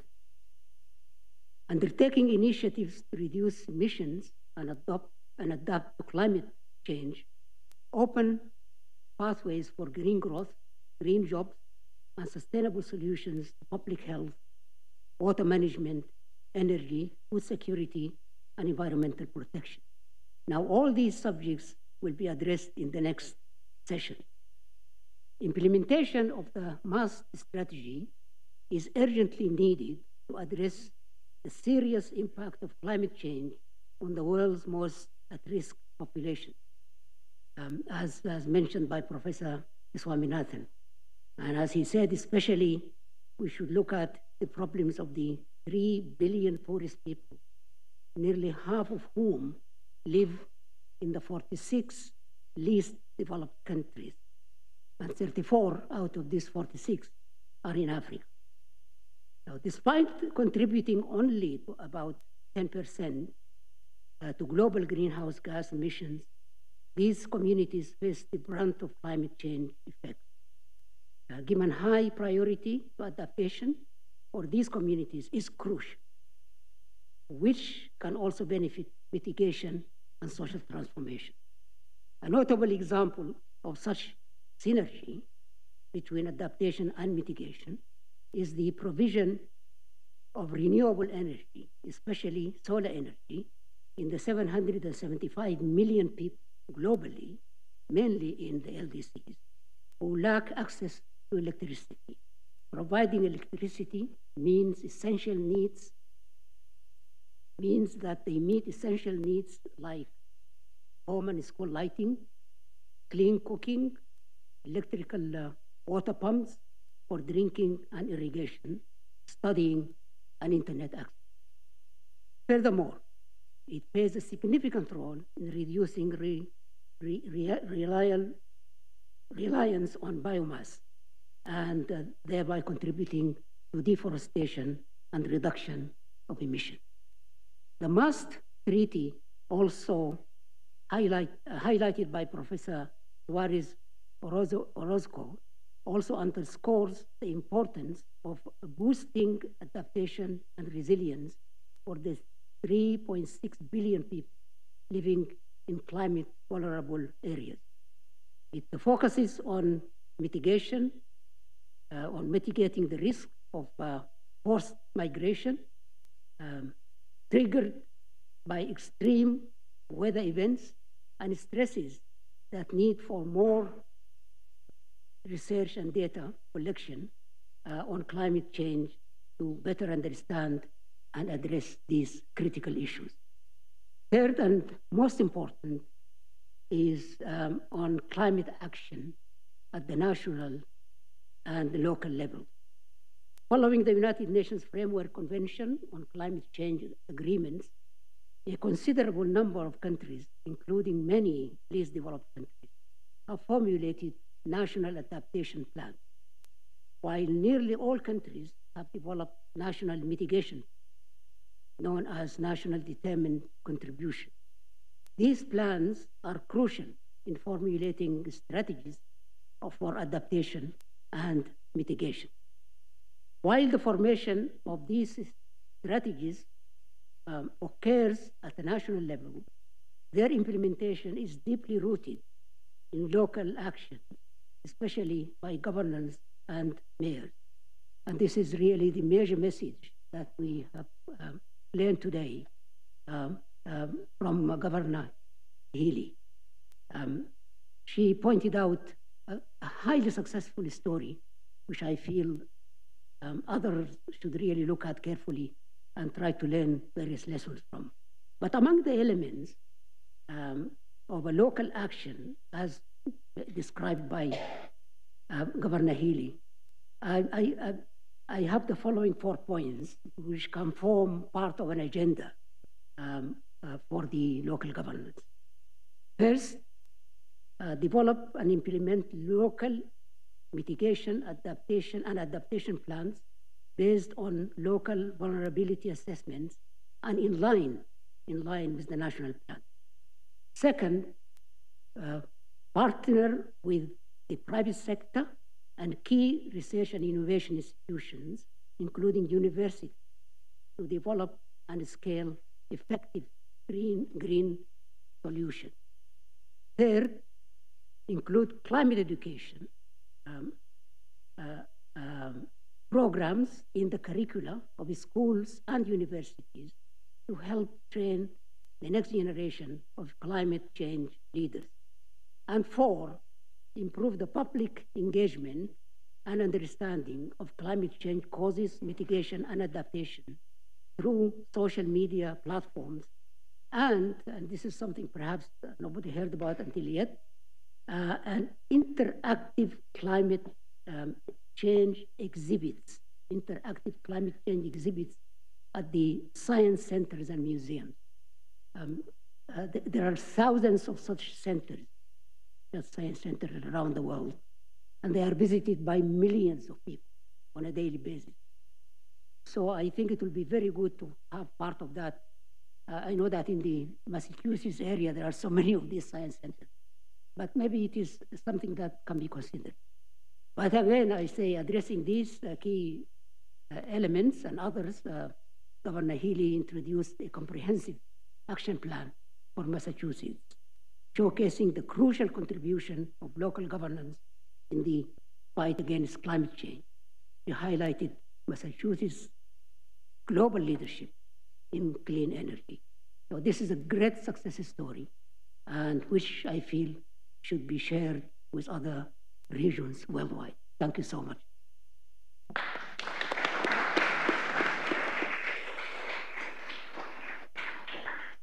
Now, ladies and gentlemen, we have 3 remaining presentations of approximately 10 minutes each or less.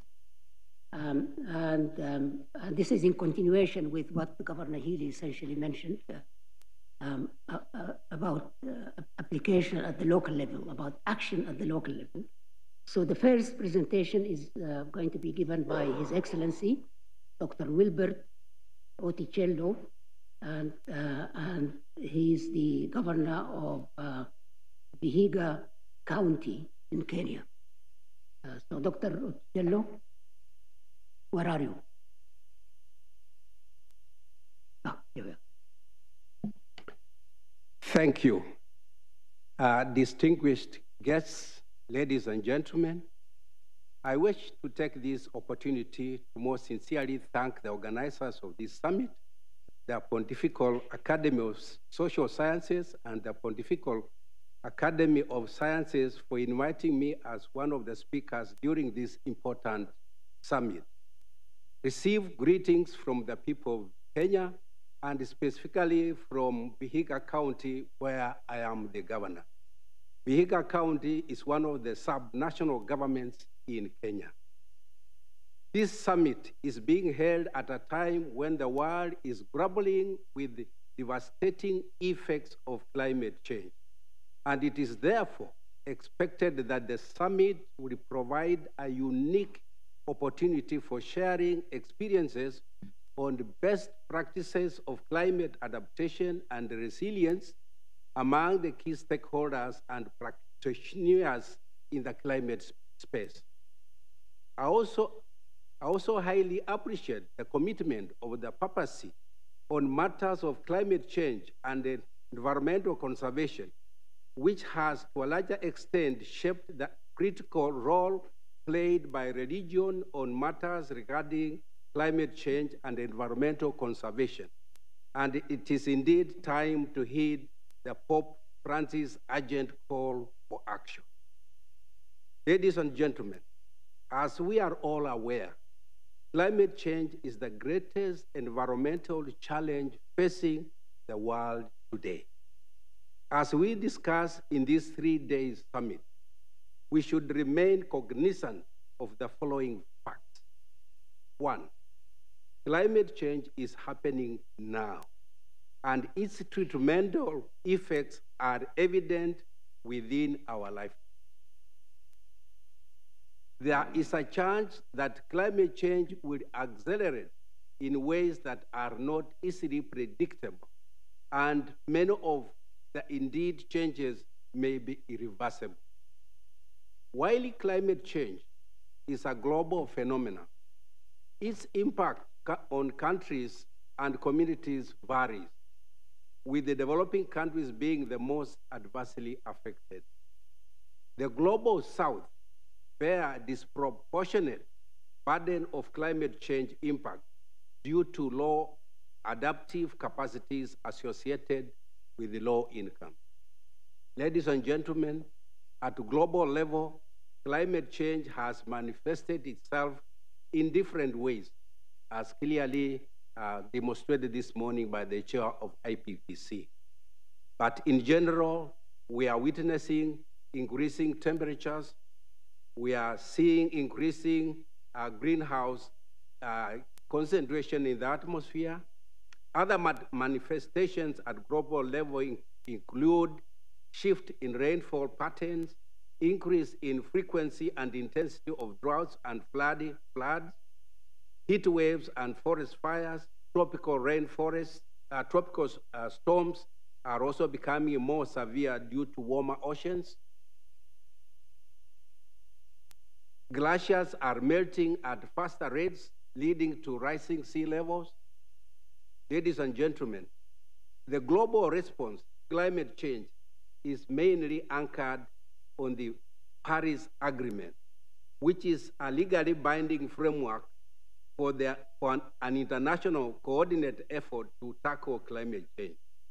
The agreement targets global warming of well before 2 degrees of pre-industrial average. As we are all aware, the implementation of the Paris Agreement is done through counties submitting their commitments in emission reductions, known as National Determined Contributions, or NDCs. However, it should be noted that despite of these commitments, most countries have not put in mechanisms to attain these commitments, while some have submitted low commitments, which even if attained, cannot lead to reduction in global warming of below 2 degrees Celsius. There is also no credible monitoring mechanism to check on the fulfillment of these NDCs. Africa is one of the continents on the global south that accounts to approximately 2 to 3% of the global greenhouse emissions. But just like other regions dominated by LDCs and south small island states, suffers the most from the adverse impacts of climate change. The continent is highly vulnerable to the impacts of climate change, which threaten to stall or reverse the efforts towards food security, human health, and broad-based economic growth and development. Despite accounting for a small share of global greenhouse gas emissions, the continent bears the brunt of climate change, negatively impacting lives, livelihoods, and economies. The impacts of climate change are many, and they are all anchored in increasing temperatures, reduced agricultural food productivity, extreme weather events, and anomalies. And therefore, these impact very, very negatively to the lives of the people in Africa. Africa's response to climate change is anchored on Africa's Agenda 2063 framework, which calls for sustainable management of biodiversity, conservation of forests, land and water resources, disaster risk reduction and management. Let me now go back to Kenya, where I come from, and show what, as a country, we have been able to do to mitigate and put in place adaptation mechanisms. Kenya has witnessed instances of extreme climate events which have caused major human suffering and economic issues. Approximately 3 to 5% of our GDP annually is lost due to climate-related extreme events. Kenya has put up a mechanism to deal with climate change. And this has been anchored in our constitution, which guarantees right to healthy and clean environment, leading to the enactment of the following legal frameworks that govern climate change. We have the National Climate Change Response Strategy, which integrates climate change mitigation and adaptation in all government planning. We have the Climate Change Act, which was enacted in 2016, and I was the proponent of that act. And this act provides the development, management, and implementation and regulation of mechanisms to enhance climate change resilience and low carbon development to the sustainable development of Kenya. The act has recently been amended to provide a framework for exploration of carbon markets and inclusion of youth on the National Climate Change Council. We have also enacted National Climate Change Action Plan. Since 2010, the country has been preparing and implementing National Climate Change Action Plan on a 5-year cycle. As per the Paris Agreement 2015, Kenya, through her NDCs, has committed to abate the greenhouse emissions by 32% by 2030, relative to business as usual scenario, and is estimated to cost $62 billion Ladies and gentlemen, anchored in Section 6 of the Constitution of Kenya, 2010, the governance framework of Kenya constitutes the national government and 47 county governments, with both levels of government performing distinct but interrelated roles. Climate change impacts are felt mostly at grassroots level, where subnational governments play a critical role in the implementation of resilience, adaptation, and mitigation initiatives.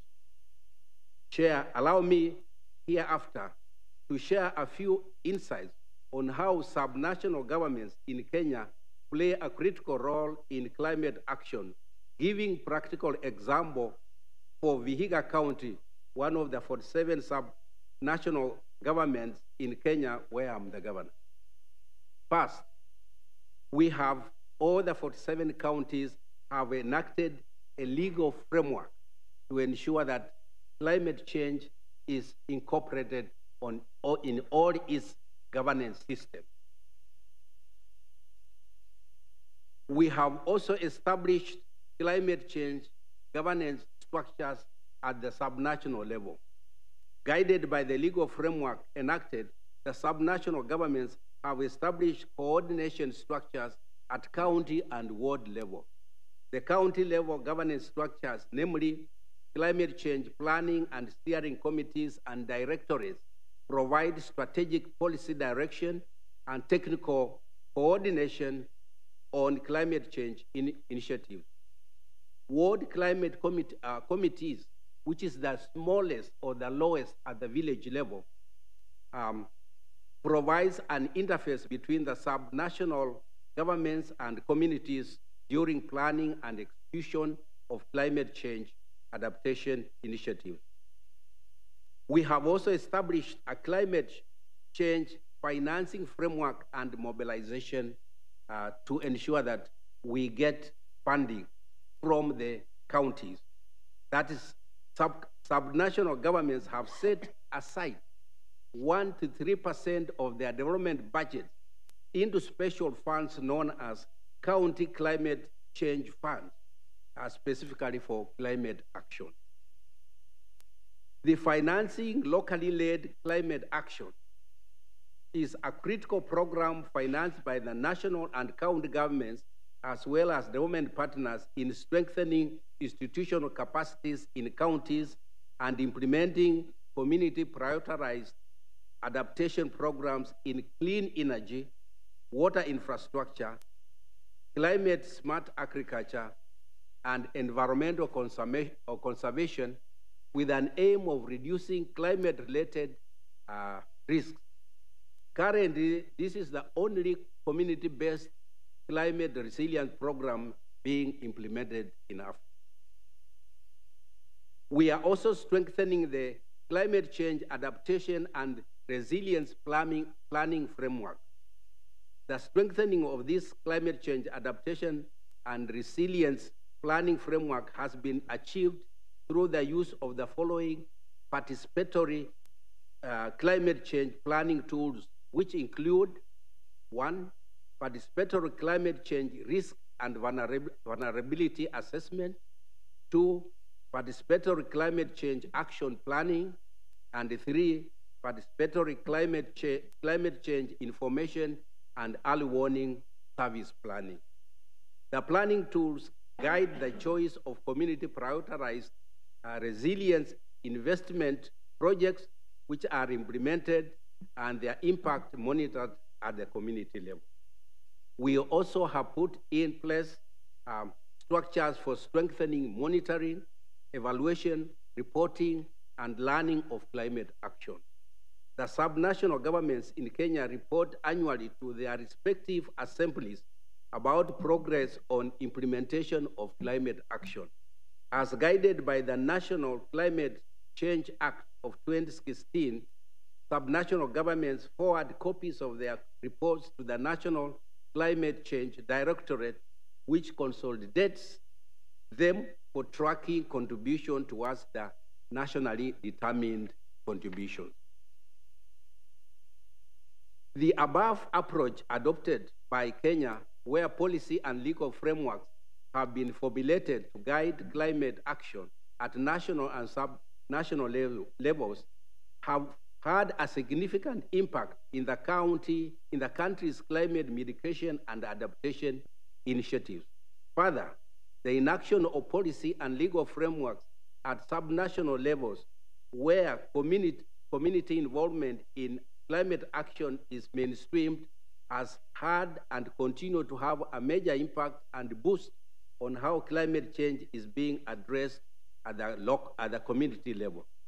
The approach has led to community awareness on the impact of climate change on their lives and livelihoods, and is helping them to formulate adaptation and resilience initiatives to address the same.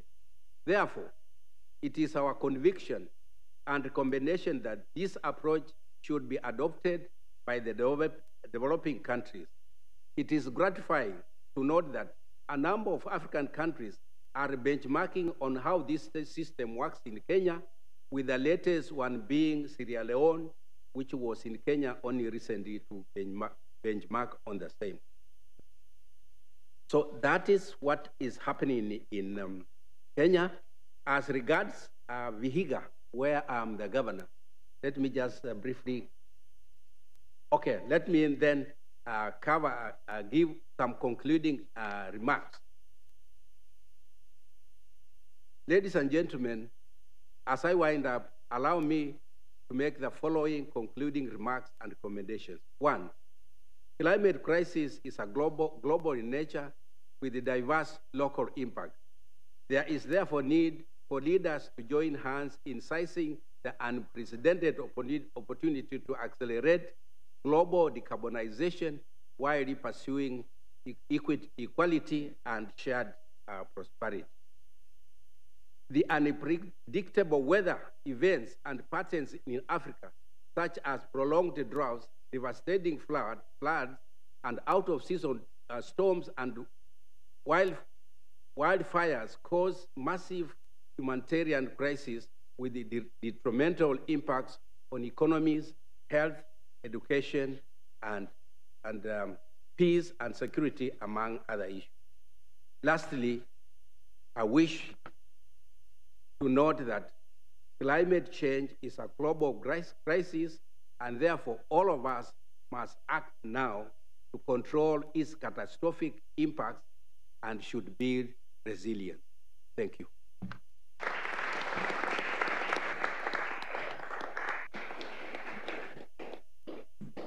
Thank you so much. Thank you, Dr. Otikello.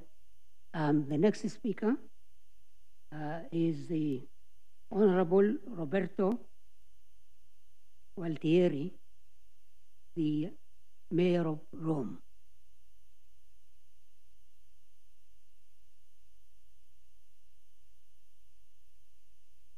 The invitation to this strategically important conference and for the excellent contribution that introduced our works. I fully share the view that has been presented in the introductory remarks about both the crucial importance of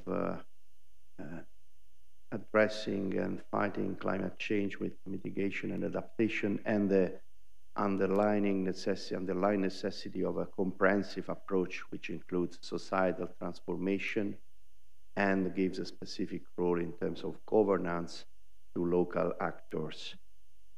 As the biggest and most populated urban area in Italy, Rome is called to give a significant contribution to mitigation policy. Moreover, data show that Rome is among the regional capital of Italy, the city most affected currently by climate change. We have had in 1121 compared to 2010, an increase of 1.7 degrees, which is the highest among local capitals. We have 9% of our population extremely vulnerable when there are prolonged heat waves. We have 400,000 citizens affected by hydrogeological risk. So numbers are clear. Climate change is now, not is a future, is even the past, not just the present. Not to say coastal erosion and so on. So we have an extreme urgency to act, and that's the reason why we have been working exactly in the line of the comprehensive mast approach, both in terms of topics. So we have adopted climate mitigation strategy, climate plan. We are in the process of adopting, now we are in participatory phase of our adaptation plan, and we decided to integrate this in the whole mainstream these policies, both in terms of governance with the climate office just below me on top, to support the streamlining of these policies in all the different areas, and in terms of overall strategy for the city, because then it will come to the third pillar, societal transformation. The so-called 15-minute cities is conceived also for contributing through overall change in the structure of urban living to these policies. As far as mitigation policies are concerned, in our climate plan, we have upgraded our target from the previous plan was reducing in 2030 compared to 2003, 51%, we increased to 66%. And this is a realistic target due first to the trend, which was better than expected. We have been reducing already 34% emissions compared to 2003, and in terms of the additional resources and policies we have adopted and we are implementing. So we have this target, and we work in the framework of a 100 smart and climate neutral city framework of the European Union. And in our climate mitigation plan, we address in particular, of course, the two main sources of carbon emissions, which are buildings, which are responsible of 55% of emissions in Rome, and cars, which are responsible of 35% of emissions in Rome. So, of course, these are the two main focuses. As far as buildings are concerned, we are, of course, promoting retrofit intervention, and in particular now energy communities with solar panels in public buildings, uses the roof of our public buildings, and now we are working through, now we have a decree, a very important decree from the government, which allows to the public, the energy communities, easier way. We are trying to find a proper financing mechanism to address the, let's say, the problem that currently makes more difficult, while it's convenient for a group of citizens to create energy communities to install solar panels. There is a financing problem because while the costs are low compared to the benefits, but as it is very granular, as not a single interlocutor, to find bank finance is difficult. So we are looking with the EIB of mechanisms to make structure products of finance to facilitate this widespread diffusion of solar panels on roofs, on the roofs of Rome. And second, we are urban forestation under the Next Generation EU. We are 1 million trees planting target. Third is transport. Of course, we have I will more detail give examples tomorrow, but we are of course promoting a stronger shift to public transport, electrification of buses, metro, tram stations, and so on. So these are the main pillars of the mitigation plan. And we are now inviting all the stakeholders, living city companies, and so on, to sign a climate plan so that all the stakeholders contribute to these targets. Then we have the adaptation strategy, which is, as I said, now under discussion, which focuses on four dimensions: resilience against intense rainfall and floodings, which requires a number of very important actions, in particular white water sewage network, strengthening of a drain plan, a number. But this is also highlights one of these problems that we have various responsibilities, various levels. So it's very important a governance structure that encourage cooperation among different. Because if I act down to the river, but the Tiber and nobody does anything in management or river floods upstream and tributaries of the Tiber, that's, you know, so that's the problem of governance is crucial, especially in this specific dimension. The number two, of course, is safety of water supplies. We are now doubling and securing the Peschiera aqueduct to ensure long-term water supply stability, but here is in particular, and of course, addressing, you know, the leakage, reducing leakages and aqueduct systems. Very important is to create incentives to recycling of water, which requires specific policy in the terms of tariff, and which is very important, which is also important for another dimension adaptation, because if we have recycling water, we can water our parks in the summer, they can be fresher, and the place where people can go. But of course, we cannot be with drinking water. So recycling water is really crucial. And then, of course, reducing impact of heat waves and rising temperature. Here we are developing a more targeted plan of permeabilization of soil, trees planting, and identifying with the support of scientists, European Commission areas, and how to improve the optimizes intervention in the area of the city where heat waves are more relevant. But of course, there are a lot of other measures, but I need to be synthetic here. And finally, of course, that's very complicated, addressing resilience of coastal areas where we have a phenomenon of erosion, which are very, very complicated. But I would like to underline the third dimension, which I consider crucial, which is a societal transformation, which in our view has two pillars. One is the urban structure. So the so-called 15-minute city requires to build proximity services close to the citizen. We have 300 neighborhoods in Rome, and of course, every neighborhood can stop being just a place where you sleep, and then you go to another area where you work, and then you go to another area of a city where you consume. But we have to create a model of city where, based on proximity, which people have services close, so it reduces the needs of moving here and there. But the most important component of this proximity concept is not just the practical one of having less to commute, but the one relating to the human relationship. So, and this goes from proximity to, let's say, fraternity and community.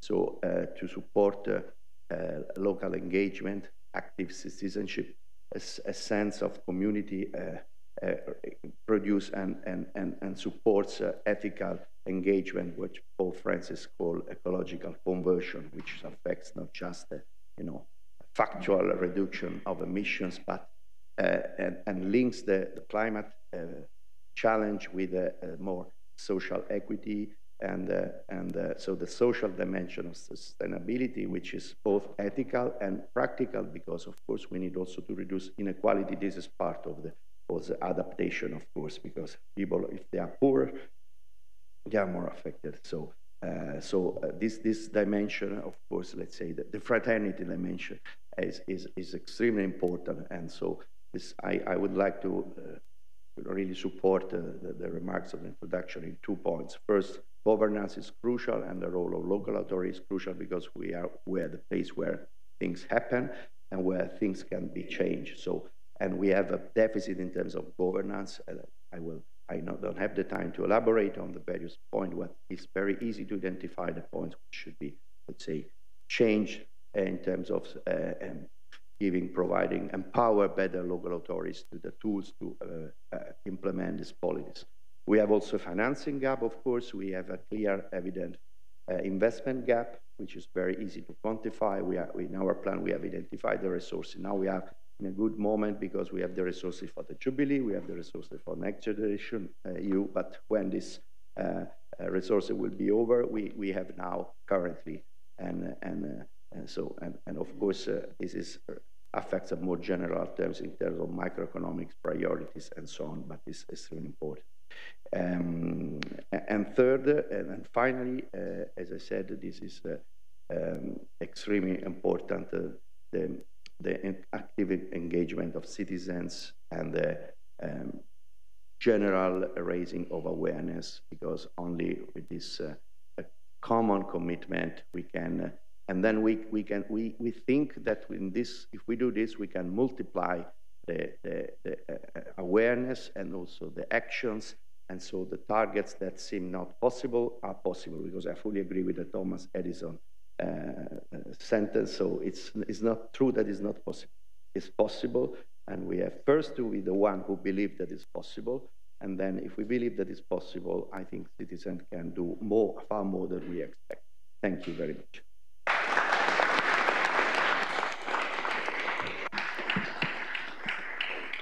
Thank you. Thank you very much, Mayor Gualtieri, for highlighting action in this beautiful city, which many people call it the largest museum in the world. So thanks for that. So last but not least, it is my pleasure now to invite Honorable Ricardo Nunes, yes, from Brazil.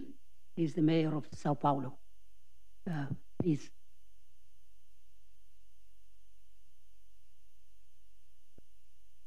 Importante estarmos aqui.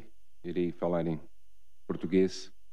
Minha cidade, quinta maior metrópole do mundo, 12 milhões de habitantes, e o meu país, o Brasil, hoje pode ser um bom reflexo da importância desse encontro promovido aqui em Roma, no Vaticano.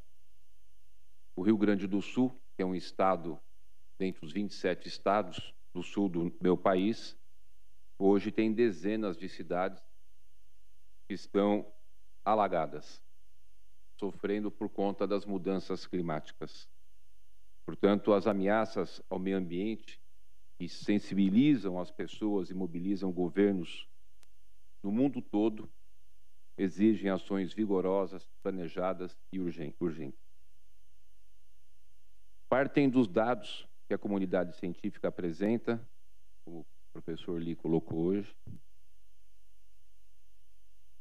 e envolvem esforços de toda a sociedade, setor público, iniciativa privada, sociedades civis, lideranças locais, religiosas, famílias e o conjunto da população. Mas antes de falar das minhas impressões aqui desse encontro e das ações da cidade de São Paulo, era muito importante deixar registrado o trabalho importante e citar o nosso encontro aqui. O trabalho da Igreja tem sido ao longo das décadas dos povos, colocando a problemática ecológica em uma perspectiva mais profunda, humana e solidária. E fazer um registro ao nosso Papa Francisco, fiel a essa tradição e a sua trajetória pessoal como líder religioso. Tem enfatizado em seus escritos e dedicações as relações intrínsecas entre a natureza e a sociedade. E tem exercido um papel político cada vez mais importante na articulação das iniciativas globais capazes de trazer respostas às grandes questões socioambientais da atualidade. E a cidade de São Paulo agradece ao Pontífice e ao Vaticano o zelo com que tem se dedicado à proteção da vida e do planeta e à construção de um mundo mais fraterno e justo. Eu gostaria de, muito objetivamente aqui, colocar alguns pontos fundamentais dessa mega cidade, quinta maior metrópole do mundo, com a temática da questão das mudanças climáticas. Primeiro, compartilhar com vocês aqui uma reunião seleta de líderes de governo do mundo todo e dizer que São Paulo é uma das poucas cidades, creio que só tenha 3 no mundo, que tem uma secretaria de mudanças climáticas. Portanto, uma secretaria que cuida especificamente sobre esse tema e que faz articulação com todas as secretarias. E os resultados vêm saindo. A gente sabe do trabalho primoroso que foi apresentado aqui, de que os estudiosos, os cientistas, as pessoas da academia têm trazido sobre essa temática das mudanças climáticas, das ODS. Mas cabe a nós, governos, implementarmos as políticas públicas. E veja só, há 4 anos atrás, nós pretendíamos, na nossa cidade de São Paulo, chegarmos a 50% de área de cobertura vegetal. E olha que interessante, nós chegamos hoje, depois de 4 anos, a 54% de área de cobertura vegetal. Nós temos o nosso Plano Municipal do Clima, o PANClima, então nos dá todo o balizamento e as diretrizes daquilo que nós devemos fazer com responsabilidade de forma articulada com todas as secretarias. Chegamos agora em 114 parques, inaugurei 5 esses anos que estou na prefeitura e esse ano inauguro mais 5. Mas tem um dado muito importante. Nós estamos trabalhando muito para poder manter as nossas florestas, lembrando que São Paulo está dentro de uma área de mata atlântica, e nós temos hoje, melhor dizendo, 15% de área de mata, que são os parques municipais, parques estaduais e as áreas indígenas. Eu fiz um decreto agora, estou desapropriando 11% do território da cidade, aonde representa 165 km², maior do que Paris, e nós iremos, portanto, para 26% de todo o território da cidade de São Paulo de área de mata preservada, evidentemente, área pública, portanto, para o resto da vida. Isso vai nos dando uma condição de que essas reuniões que a gente faz pelo mundo todo discutindo as questões de mudanças climáticas passa a ter resultados efetivos e positivos. Eu não queria ultrapassar meu tempo, quero ser muito rigoroso nos 10 minutos. Já estou com 5h35.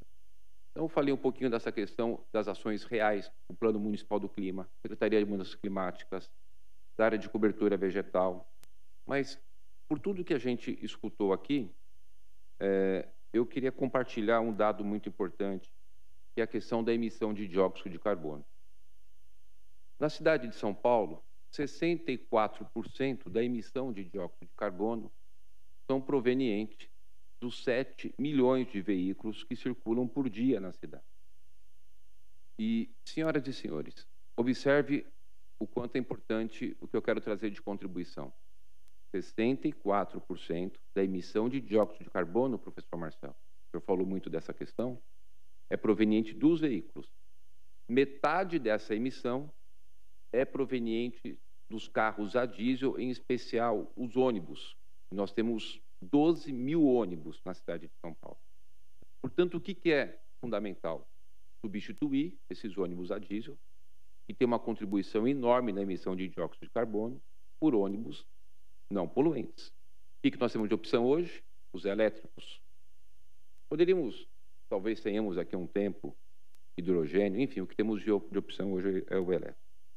Qual que é o alerta? Eu estou fazendo a substituição dessa frota, dos ônibus a diesel para ônibus elétrico. Um ônibus a diesel custa R$700 mil, o elétrico 2,5 milhões, ou seja, o ônibus elétrico 4 vezes mais o ônibus a diesel. Então, acho que cabe também a nós, que falamos aqui um pouco das questões dos financiamentos para fazer frente às mudanças climáticas, possamos também dialogar. A governadora Maura falou bastante sobre financiamento. Então, a gente precisaria também tratar um pouco dessa questão dos financiamentos para a substituição das frotas de ônibus que são, ou caminhões que são a diesel, que realmente tem um impacto muito grande nas questões do aquecimento global. Então, eu agradeço muito a oportunidade de poder estar aqui. A cada vez que a gente vai se reunindo, se encontrando, a gente vai aprendendo muito. Nós aprendemos bastante, agradeço por todo o aprendizado nos dado aqui, e fica de todos nós esse compromisso de juntos, todo mundo, todos os continentes, e agora, nesse momento em especial dessa reunião, com o apoio do Papa Francisco, do Vaticano participando, a importância da Igreja, nos formarmos ainda mais frente a essa necessidade de enfrentarmos a questão das mudanças climáticas, cuidarmos do nosso meio ambiente, da sustentabilidade. Muito obrigado a todos.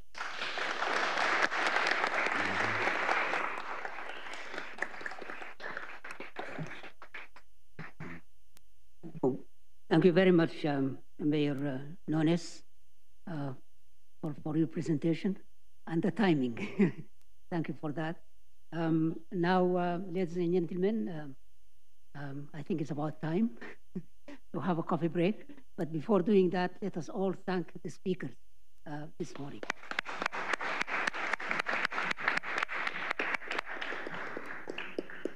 Thank you and enjoy your coffee.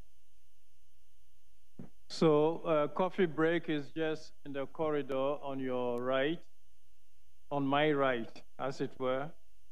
And then we gather here. I think we can It's say 12. half hour. We can say Yeah, and about 30 Some minutes. slightly Thanks. Okay. Yes.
Roscoe, 1 minute. Hello. So, abbiamo sistemato questa cosa che devono stare insieme. Lo facciamo sedere a queste poltrone. Ok. No. How are you? Good, good. Nice to see you. Yeah.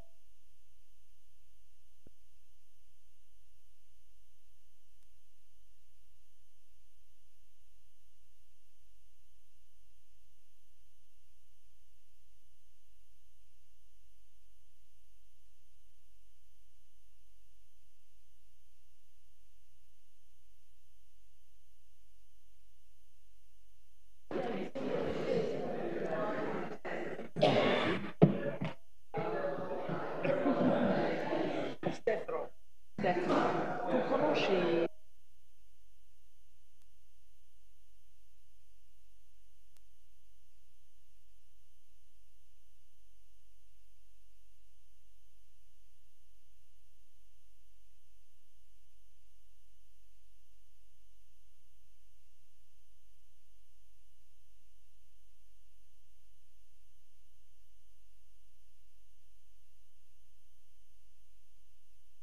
So thank you for coming back. I hope you were refreshed now. Just wanted to just repeat what you probably already know. Simultaneous translations available. You saw the numbers: English, Spanish, French, Portuguese. And then you find in front of you tablets. All the addresses being made are loaded onto this tablet. So you can follow them sometime, and you just turn them on. Okay, so you turn them on here in the left-hand corner on top.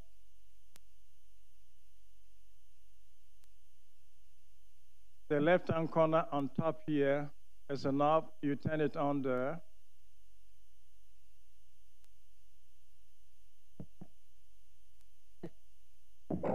Okay, so once you've turned it on, it shouldn't require a password, but if it's reset during the night, then it might do so. I can help you put the password in. But in any case, when you switch it on, you just swipe up, and then you go into the browser. And when you go into the browser, it's on the left-hand side in the bookmarks, it says conference papers. If you click on there, you will see all of the papers that we've received so far. And if anybody has any trouble getting into where the papers are, just let me know and I will come and fix it. Okay. So that's just to enable you follow everything that is being said. Professor Roscoe will now say a few things about timing. Eminence, thank you so much. In the Prado hangs a beautiful eternal painting by Francisco Goya. Kronos eats its children. Time devours us all. Capisce? Time devours us all.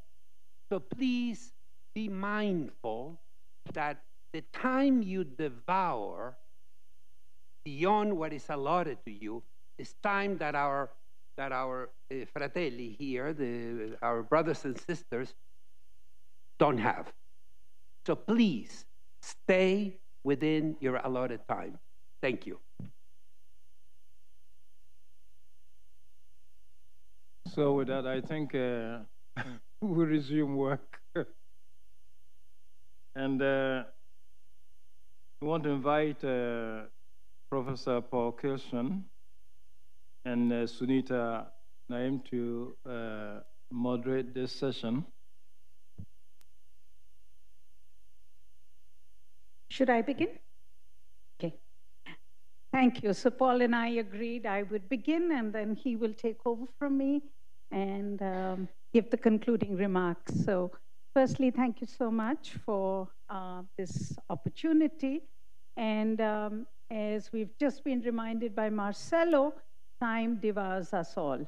So let me get my presentation on, and I can quickly take us through some of the key challenges of water as we see it.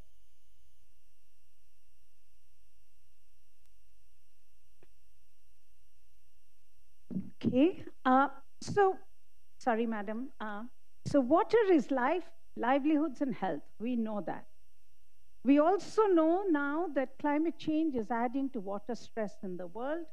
And the key reason for this is that we will see more rain in fewer number of rainy days.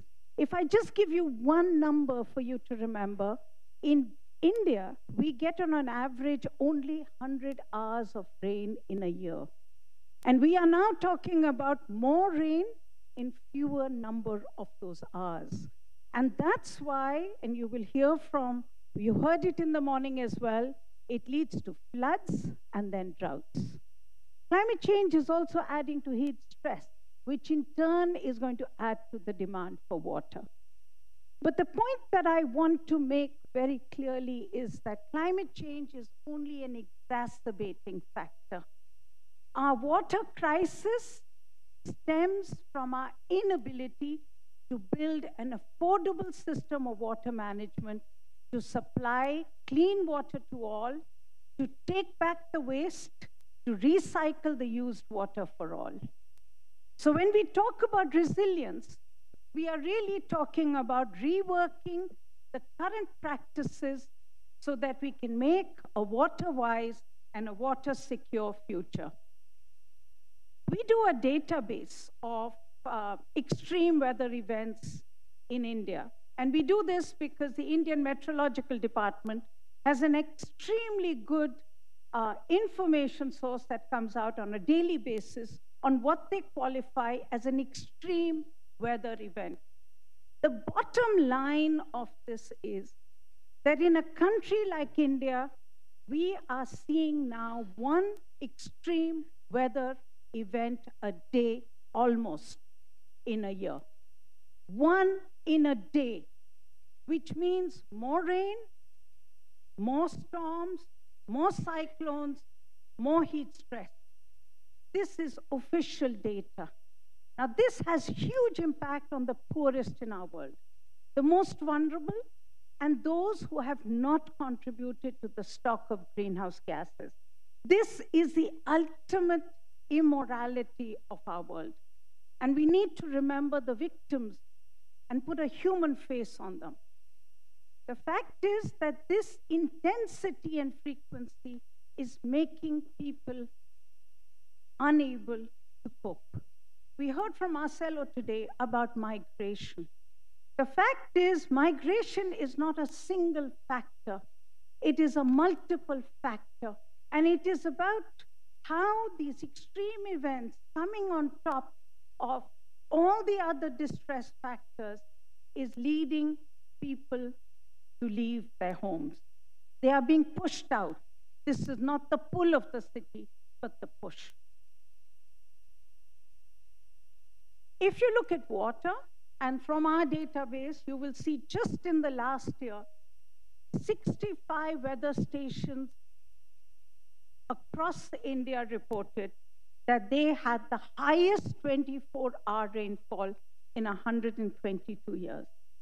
I talked about the extreme rain events, and that's really the crisis that we are seeing. In India, we used to talk about rain as something that happened over days. Today, a whole year's rain could literally fall in a matter of a few hours. And that's really what we are seeing across the region, across Africa. You talk about, if you open your newspaper of yesterday, you would have read about the floods in Afghanistan. Everywhere in the world, this is the reality. But the fact is that this also tells us that there is an opportunity. And this is really what gives me excitement. Unlike sometimes when you get very depressed about the energy trajectory of the world, the water system really means societal transformation so that we can hold the water, we can recharge it, we can minimize and recycle every drop of water. But for a moment, let's also understand how vulnerable different regions are becoming. The Himalayas are the third pole. They are the weather, water system of our region. Millions and millions depend upon it. And yet data today shows you how the Hindu Kush Himalayas are warming fast. Remember, these implications will have massive impact on massive numbers of people. But what I want to focus on is to tell you that I believe in the practice, a new practice is possible. It does mean taking the courage to think differently, but a new practice is possible. The first challenge is to augment water. Some years ago, we produced a book called Dying Wisdom. It documented traditional water harvesting technologies from across the regions of India, the ecosystems of India. And what you found was this amazing sophistication of engineering solutions where people had learned to live with water. They had learned to live with the scarcity of water. And this really allowed us to rethink what could be done in modern India about relearning from these traditions, bringing it back into practice. But the bottom line of this practice is that it would require deepening of democracy, because these water systems are not state managed. These water systems would have to be community managed because they are decentralized systems. Today, many places of India, the government policy is to regenerate, rejuvenate the lakes, the ponds, build rural assets, water assets. And this then gives you the possibility of learning resilience in a very different way. Same thing with our cities. If you look at this map, this is a map of Hyderabad, a very modern city of India. If you look at all the blue dots, those were the lakes of Hyderabad. The tragedy is that modern India forgot all this. In fact, the modern airport of Hyderabad is built on the catchment of its biggest lake, because planners could only see land. They can't see water bodies. And this is really the thinking that we have to get back. We have to get back the ability to think again about a water system which is most affordable and so inclusive. Today, our water system brings water from longer and longer distances. The city of Hyderabad could forget its lakes and ponds because it was bringing its water from 100 kilometers away.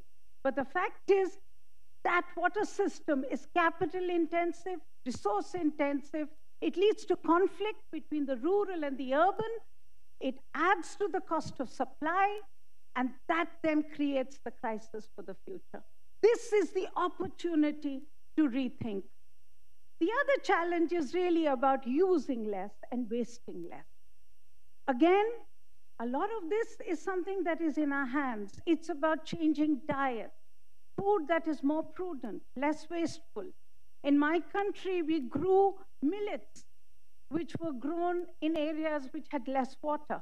But over time, we changed diets so that every one of us would want to eat rice, which is a water-intensive crop, good for a region which has a lot of water, not so good for other regions. But the most exciting part is, because as an environmentalist, we have been fighting water pollution in our country. And what we find is that you can't manage water pollution unless you fundamentally change the method of water supply and sewage management, so that everybody gets the right to a toilet and everybody's excreta can be intercepted, collected, and treated. But most importantly, and we heard this in the morning, that circular economy means not putting that treated water back into the river, but putting it back on the land, using and reusing the excreta so that no land, no water is polluted. So some years ago, we did something which I wondered if I should name in this August gathering, but we called them shit flow diagrams. And we did these city by city to map where is the city excreta going. And we found that the majority, in fact, every city of India had what we call on-site treatment. People were not connected to the official sewage system. But instead of getting depressed about this and talking about us becoming another London or New York, our challenge was to our government, why can't we use this opportunity to reinvent? Why can't we talk about today, and this is something that has become government policy now, that non-sewage sanitation systems, so that you can intercept the excreta and transport it for treatment. But as I said, the wastewater is reused. That's the circular economy. So we are not doing water to waste, but water to water. I give this analogy in India, and I just use this here again, just to explain why. The fact is, 20 years ago, none of us could get a landline telephone line in India. Today, we have satellite systems. We are talking about the same thing with energy grids. Why can't we do that with sanitation? Decentralized solutions in which we have on-site systems which build the resilience. So at the end, if I may, climate change in water is not about another technocratic solution. It's really about building that just and inclusive society. We know that climate change impacts add to our crisis, our insecurity, and impoverishment. But they're also a way for us to build resilient societies with well-being. For this, we need that transformation, that in our case, we need people to connect the water, society, culture connection. But at the end, it is only possible if we reinvent the paradigm of growth so that they are designed for affordability. We cannot have a sustainable future if it is not an inclusive future. And we need those solutions to be bold and imaginative, but most importantly, and that's the bottom line, they need to work for all. They don't work for all, they won't work for anyone. Thank you very much.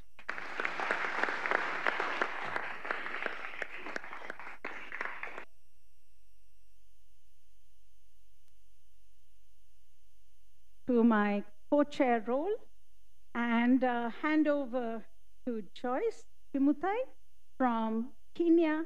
And Joyce, I think, will help us to understand the situation better in her country. Joyce, the floor is yours.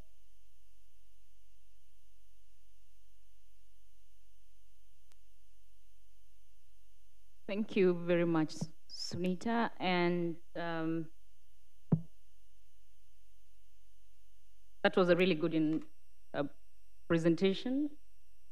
And I'm just going to build on this presentation, but we'll speak slightly about a different part of the world facing similar issues. So for the past few years, I've been researching on extreme weather events. So I'm a climate scientist looking on extreme weather events, but mainly my focus has been understanding how climate change is actually modifying the frequencies and the intensities of extreme events across the world. And so, as we speak about flooding, this is just the picture of the world these few months, these first 3 months of this year, where we're seeing flooding almost everywhere. It's Dubai, we're seeing it in East Africa, we're seeing it in Brazil, Afghanistan, and this kind of flooding is unprecedented. It's really in the intensities and frequencies that we've never seen before. And for East Africa, for example, what is really the issue is that they've been prolonged droughts, that they're very recurrent, but then within those droughts, there's extreme rainfall events happening. And so it means that before the system recovers from a prolonged drought, this very intense rainfall really hit the system again. So the human systems, the natural systems don't really get the opportunity to recover for it to be able to be resilient to these shocks of climate. So what happens in that case is that the systems have become really vulnerable to the extreme weather. And that of course, that vulnerability is multidimensional as well. I mean, it intersects with other issues of socioeconomic, political, environmental, in a way that it sort of really dampens the adaptive capacity of the system. And so I just wanted to show two case studies, and one of them is a case of rising water levels in Kenya, Rift Valley Lake. And from a study that I published recently is that I was looking at sort of intensification of rainfall that has really happened over the last 15 years.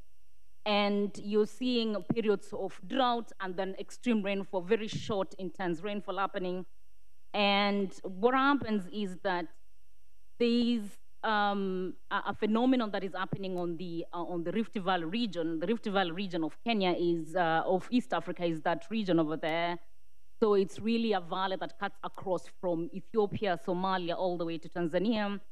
And what we are seeing now is that the levels of these lakes have been rising. And it's rising in a way that it's really displacing a lot of people. It's causing a lot of impacts to the surrounding communities. And you find that now there's a lot of losses in terms of millions of revenues from tourism, because this is really a place where there's, it's a hub of tourism. I mean, there was a lot that this region could offer in terms of the biodiversity, the ecosystem, and it was really supporting the communities there. But what you see now is post-migration, people losing their culture, their sense of place, their heritage, and it's really with nearly close to 300 square kilometers of land around these lakes that have been submerged. And what happens is that these communities can't farm anymore, right? They can't enjoy their place of living, and they have been forced to move.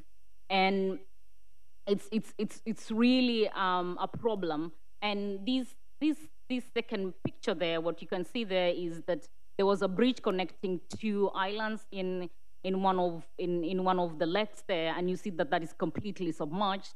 And the other one on the left is that was a place where there were tourists, there were shops, I mean tourist shops, there were centers, recreational centers that the community could use. But you can see completely from that figure that this is completely submerged. And the other thing that I thought would be a good case as well is on the rate of urbanization that we're seeing in the global south at the moment, and Africa is not an exception. And it's really on the informality.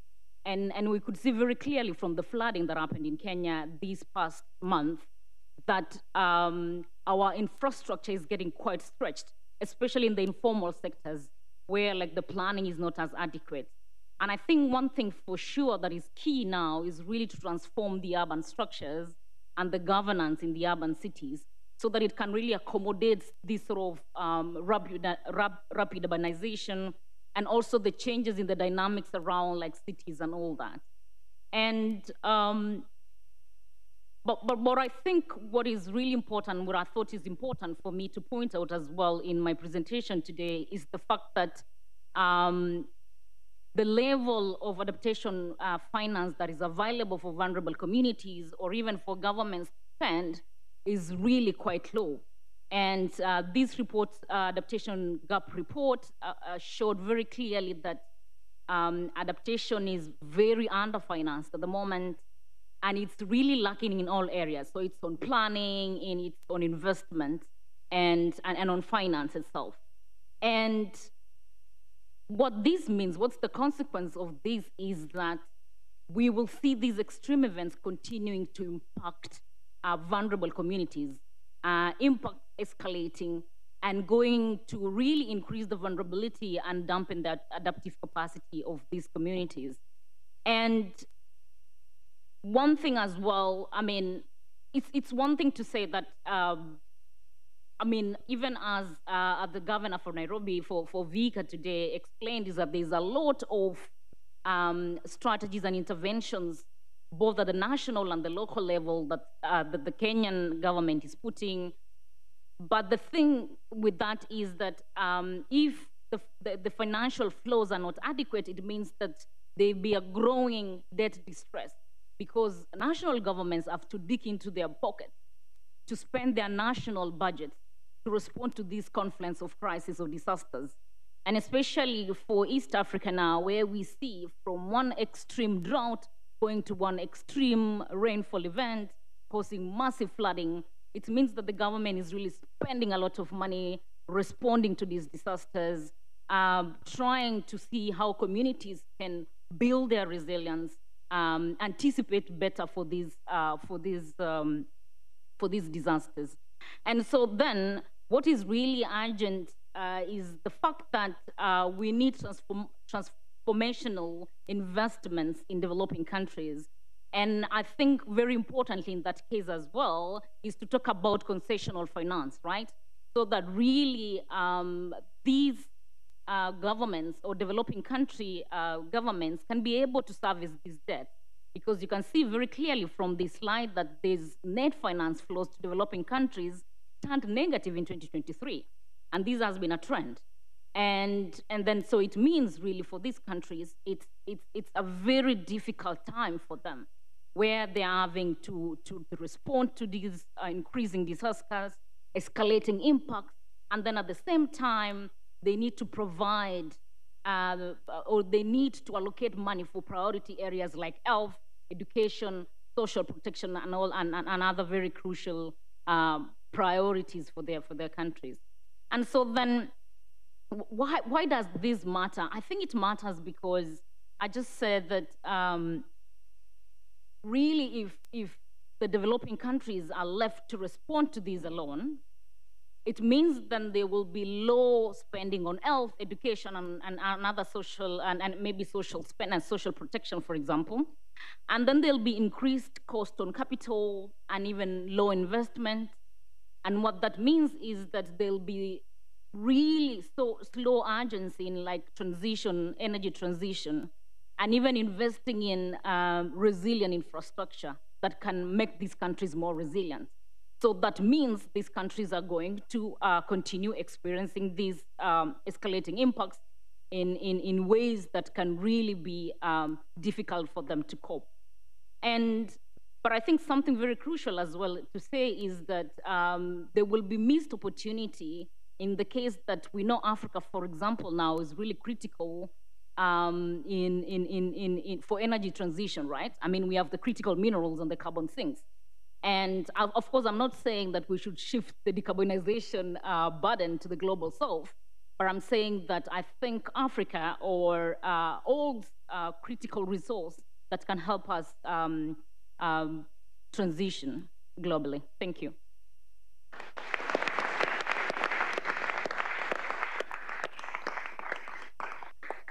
Thank you, Joyce. That was brilliant. I think very clear reminder of the priorities that we must have if we want to combat climate change, which we must. If I may now invite Kenneth Zipak.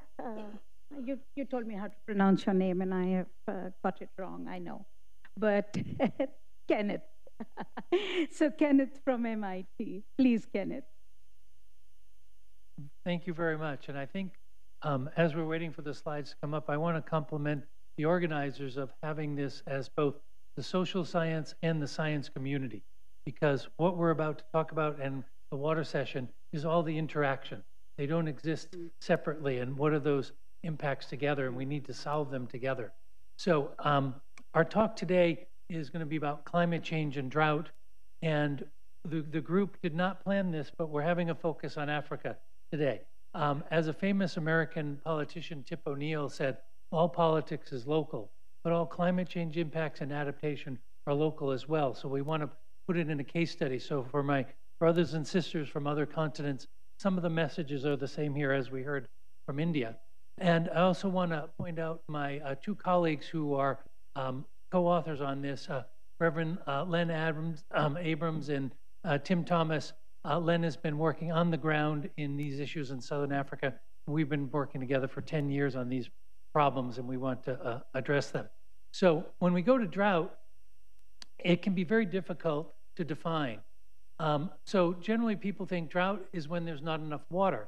But the problem is, what does enough mean, and to whom and what? And so that's where the people and society start coming in, and what can we do? So what scientists have done, and we want to get away from our scientists here, is they've conceptualized drought with lots of statistics and other things. But what we want to focus is operational. What is the drought, and how does it impact us? And so there are basically 5 types of droughts that we look at. One is the meteorological drought. That's where we're talking about precipitation and temperature in the abstract and how are they changing. But then they hit society through hydrologic droughts, which is impact on rivers and the availability of waters for cities and other use. There's ecological droughts, where the droughts are hitting our natural ecosystems, which are being stretched into areas where they're less productive. There's social economic droughts where those come in. But then one of the more important ones, which I want to focus on today, is agricultural droughts, as we look at food security being such an important part to this invisible 60% we want to focus on. So agricultural droughts is all about soil moisture. And so crops and vegetation only get access to water through their roots, not above the ground. So any water has to get into the root system of the soil system. And so we've heard about this already twice now, is that as precipitation hits the ground, it infiltrates into the soil, and then plants, they transpire. When they do photosynthesis, they take water away, and that's called transpiration, and water is evaporated from the soil. So the climate threat is, as we increase temperatures, which all the models are saying are happening everywhere, we're increasing the rate of transpiration and the rate of evaporation. And if we have a heat wave, it even gets more extreme. So that's taking water out of the soil. But then, as we've heard, we're being driven by the change in precipitation. And my two sisters have already mentioned this, in that that's leading to flooding. And so also our discussion early by IPCC was talking about this happening again, is that agricultural droughts are hidden because the temperatures on the crops are going up. The precipitation events are becoming less frequent, but more intense. This intense agriculture leads to less of the water being able to infiltrate in the soil. So even if over the year the same amount of water, the amount of rainfall that is there, but coming in more intense storms, it can't get into the soil, and it becomes problematic as floods, and we don't have access to it. Also, changing seasonality we're seeing in rainfall can also affect when the moisture is in the soil, when the crops and vegetation need it. So as was reported in our interesting open talk on ICBC, all models, all analysis saying droughts are getting worse. I'm not going to focus, but what does that mean? So I want to take a quick look at this, what this means in a study that we looked at in Southern Africa. And this is the only detailed curve I'm going to show like this, but what this is a series of curves looking at the impact of and frequency of rainfall events, and then therefore on the yield of maize crops in Southern Africa, one of the more important crops.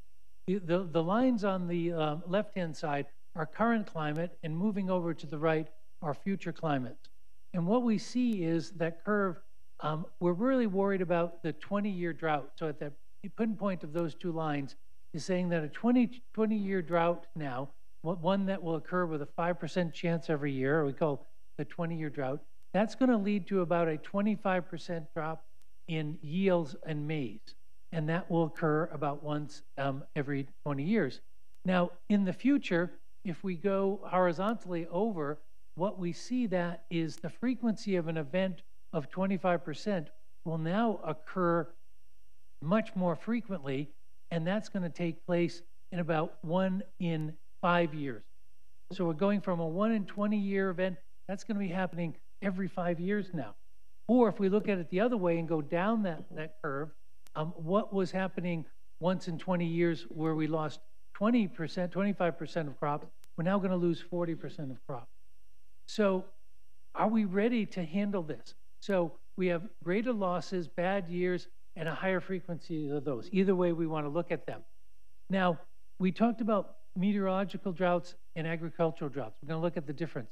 This is a map of that change of droughts in Southern Africa. This is the meteorological drought, looking at the change in the frequency of the 20-year event. So the 20-year event, you see basically browns, a little bit of reds, and some in between. And so basically they're going less than 10 years. Almost all of Southern Africa is going to see the 20-year drought coming once in 10 years and even worse. Now, this is just the rainfall. Now, look at the change in color when we go to the next slide. This is agricultural drought. This is looking at the yield, because that was just precip. You put that precip now on a warmer climate, and we have even worse conditions. And here are almost all from 8 to 3 years on this slide. So this is the maize belt of the SADC regions of Southern Africa. That is the main staple for pop and for other feeding. How are we going to be able to deal with that? So the question becomes, how do we cope with these trends?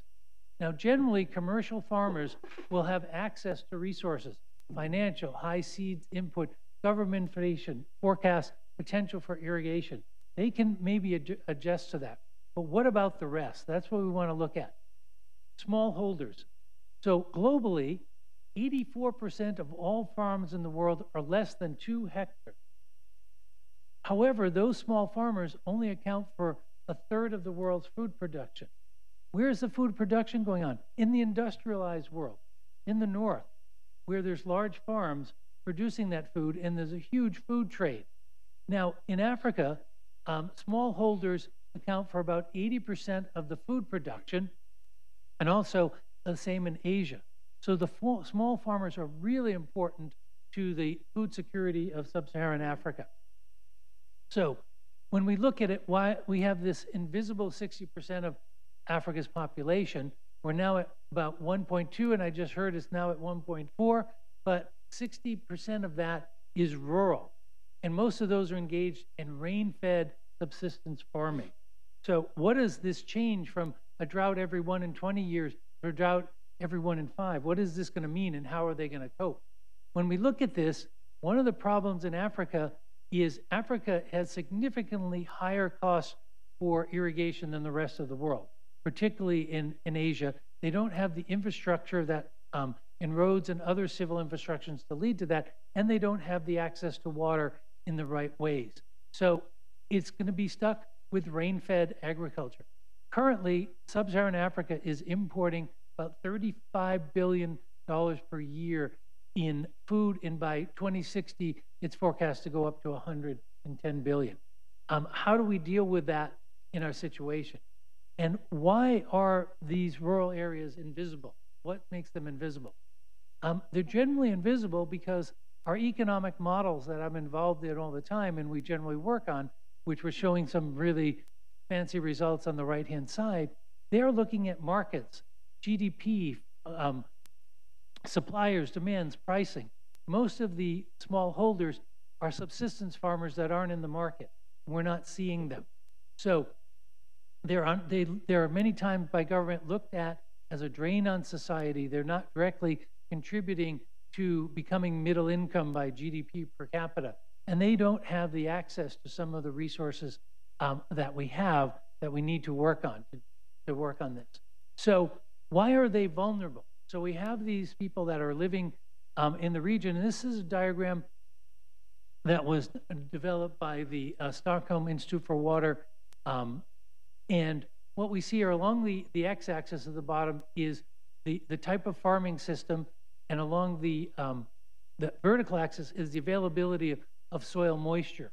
And what we see now in our current climate is most of the rainfall, most of the water is above the subsistence threshold, and we're seeing that tail is running into the region which is going into the red. If you look at intersecting the is the red line into that level, we can see for the current climate, only a small part of that is there. So we're seeing maybe 1 in 20 years, we're seeing getting into these detailed parts. And so therefore that's going to lead to failed crops. However, in the future, we see that lower graph there of the bell curve, we see significantly more portions of the future will be in that area that is unsustainable, leading to floods. How do we transform this system to make it more like that on the right-hand side where we're putting in systems? How do we bring this up, bring and change the way rain-fed farming is being done in Africa and the rural regions to make them resilient to these droughts? How do we do it? It's going to be costly, but what do we do? So I want to take a quick look at an event that was a successful resilience to a drought that happened many years ago, and that's Nile River irrigation that we see reported in the book of Genesis when we talk about Joseph and the 7 years of plenty and 7 years of drought. There's a famous paper in the water literature by Bonid Mendelbroth where he looked at this system directly. And what we want to look at is how was the response here? So if we look in Genesis there's a discussion of Joseph and Pharaoh. What we see, the first thing is there was a forecast. So one of the things that helps us to be resilient, and can we forecast? So God showed Pharaoh what was going to happen. I don't know our modelers, climate scientists are that good yet. The next thing we need was we have to develop a plan. The plan was seen by Pharaoh, and he was very pleased. We think that Joseph went to MIT and learned how to do planning. Or maybe Oxford, we don't know. Or maybe none of them. Maybe none of them. Developing institutions, that's the other thing. Pharaoh appointed commissioners over the land to take a fifth of the harvest during those 7-year abundance. So as the governor of Massachusetts did, appointed a climate chief. And so this is really important. The other thing is they developed infrastructure. Each of the cities had to store their water, had to store their grain locally. They had to build the facilities to store that. And then they implemented the plan. Joseph shored up the huge quantities of grain like sand and seas. It was so much that he stopped keeping records because it was beyond. They did not eat it. They stored it. They kept to it. They kept it in the bank. They didn't use it. And then finally, success needed resources. So the Pharaoh gave a signet ring to Joseph so he could implement that. So, Chief, has the governor given you the signet ring? No, not, is that what you need? So what do we learn from that? What do we need to do? Drought forecasting. So this is a new exciting group that's working right now in the Horn of Africa and also in Bangladesh. It's called the Jameel Climate Observatory, jointly with University of Edinburgh and a group at MIT, acting early against climate shocks, using all of the information that's available now for that. The other one is a very famous one for Africa and expanded to the globe called FuseNest, the Famine Early Warning System, going and getting us ready, trying to get the right kind of crops, the right kind of things so that we can grow something then, but if we're going to have famine, getting the food there. So forecasting. The other thing is developing a plan. This is out some of the work we've been doing with the World Bank on how do we develop resilient agricultural infrastructure, bringing that plan together. Building infrastructures. This is from the Zambezi, the Zambia and Zimbabwe climate smart agriculture, looking at all these different elements to make the rain-fed agriculture more resilient. You can read all about these things sometimes later. Developing new and innovative institutions. This is the Food and Climate Systems Transformation Alliance. And like we keep hearing, we are in a state of transformation. One of the problems is climate is dynamic, it's changing. How do we do it? What we did in the past is not going to work. How are we going to transform and adapt to what we're doing?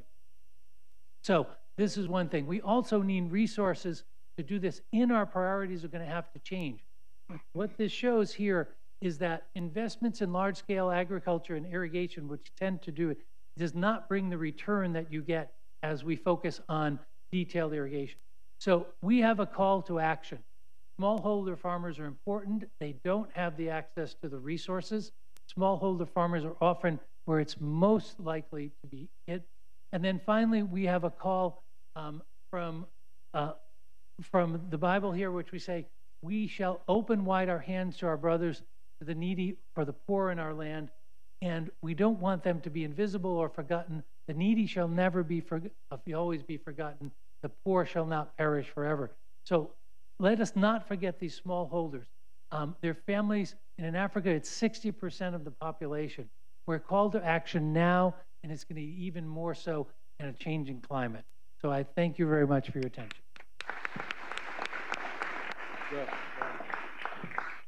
Paul, please take over.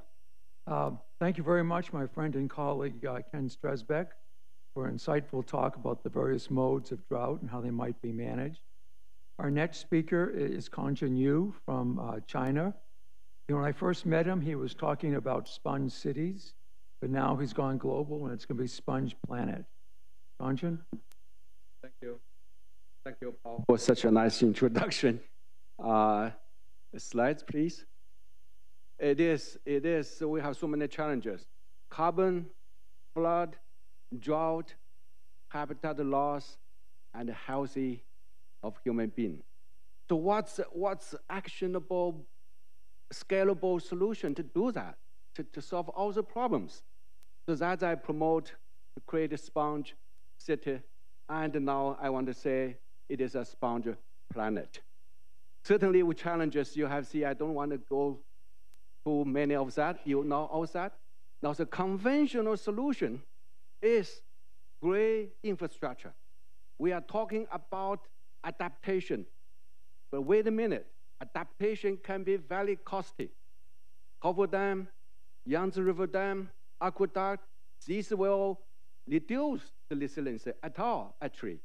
And once it collapses, it will be catastrophic. It will be millions of people can killed overnight. Now, this is what's happening today. You can see that's Libya, that 10 years ago, China, and that's Kenya. And a day ago, just a couple of days ago, Brazil. Now, are you going to, for the governor, are you going to invest more on creating this infrastructure? Because it will double your, not only investment, but it will double the carbon emission. And they will be catastrophic because they will fail and going to fail and already failed. So that's the problem. Now here you can see at the same time, we have to understand that water is the key here. When we are talking about water here, I have to mention the scientific data to show that 24 to 40% of water that causes sea level rising is actually from the land itself, from the dry out of groundwater. That's why when we talking about sea level rising, the key, the solution actually on the land. Now, I have to mention that carbon emission is largely a carbon-oriented or carbon-centered solution. We all know it's not enough, so we need a very holistic solution for carbon or for mitigation. Second, by adaptation, gray infrastructure is need a new solution, which we are talking about nature-based solution. But nature-based solution need a focus. Where is nature? Everywhere is nature. So where are you going to put the money? Use nature as infrastructure. Now that's the key. Third, we're all talking about solving the problem of global climate change. But the global change is a tragedy of commons. There's no responsibility. Carbon trading or carbon credit is just difficult to operate. You know, it can be manipulated. Or Pop says that it can be a greenwash. So that's why we need a solid, implementable solution. Now, this solution, I would say, is nature-based, water-driven, holistic solution. Sponge Planet. How Sponge Planet can work? We all talk about the globe, but is that expensive? My experience is no. Based on my 25 experience, we can make it cheap and can immediately have effect. The philosophy is to retain water at the source. Whenever water falls, keep it. The second principle, slow down water flow. When you drink, whenever water flow, slow down, not flush away. That's what's happening today. And at the end, when water accumulates, adapt to water, not build the wall against water. So three principles totally opposite to what we practice today. Business as usual, green infrastructure, engineering solution. For sponge slope, the sponge farm, the sponge water flood, water shade, the sponge city, and the sponge coast, shoreline. This, we have to think about that. Now, is that practical? Yes, look at that. Look at the miles, thousands of miles global surface. It's been built to adapt this kind of climate change. Climate change is nothing new for those monsoon region. In my country, miles, thousands of miles slope being built based on the adaptation to climate change. It's a hot season, it's a wet season and the dry season. And they use very simple tool from the slope to the delta area. In Pearl River Delta area, in the Yangtze River Delta area, we create this pond and dike system, which are productive, which are biodiverse, which are beautiful, which are sustainable, which certainly safe for 1,000 years. Now, the problem is that industrial civilization virtually wiped out all this heritage, all this kind of cultural heritage of adaptation. So the past 25 years, I was able to try to upgrade those very ancient heritage, such as terracing, ponding and diking, and islanding. Remember, in Aztec, Mexican culture, people grow farm on the lake. That's islanding. So all these can be upgraded to solve today's global issues. For example, 65% of Chinese cities suffering monsoon flood every year. Now, how can you retain water in the city? This is my experiment in the city of Sanya before and after. It only takes 3 years to finish. And it's such a sustainable and economically viable, beautiful, biodiverse. It can accumulate water during the monsoon season and recycle during the dry season. Birds come back to the city. People are happy, much healthier during the COVID. People can walk above the canopy. The city just grows around the sponge. Banjakiti forest, right in the middle of Bangkok. Just need 1 year. We built it. Use the army to transform a ground turn into a sponge. The army. That's, you can see a huge part that can reduce regulate 1 million cubic meter of stone water. And it's such a beautiful central park for Bangkok. Here you can see biodiverse 90 species birds come into the city and 100,000 people just use it every day. Property value just increased dramatically. In my case, in Sanya, quadrupled in 5 years, the property value. And you don't need much skill, actually. The army operating on this kind of project. Slow down. In China, in my own hometown, people building the concrete flood wall, try to drain away the flood every year. Now the solution is opposite. We remove the concrete, terracing the riverbank, use vegetation to slow down the water flow. Now that's, you can see how the city become much more resilient than before. And certainly it is beautiful, it is sustainable. And also remember, 85% of sewage, global-wise, drain into the ocean untreated. Now, are you going to treat it into the sewage treatment? Now, that costs 4% of energy. Remember, that costs emission again. But the nature can actually solve the problem in a much, much better way. This is my case here. 2 miles and 2 square kilometers in size are waste, solid waste, which is polluted, of course, And also at the same time, water is polluted. So we actually irrigate the waste, use the sewage water, and create a habitat for vegetation. Meanwhile, the water gets cleansed by the nature itself. You can see. So that's the solution. You can see we have a measurement, we have data, we have performance test. These are all the tests. You can see it is just so cheap, so fast. And we are talking not about just a piece of land. We are talking about the whole ocean. It is a 500,000 square kilometer size China's ocean. You can see heavily polluted. Now this is our pilot project. Create a sponge coast area. Solve the problem of ocean, but not from the ocean itself, but solve the problem on the land. Just use a sponge to stop the urban runoff, the chemical runoff from the agricultural field. And that's today you can see, and birds come back, and the beautiful, sustainable coastal line. What about sea level rising? Adaptation, of course, but are you going to build these walls against the surge, against sea level rising? Not necessarily.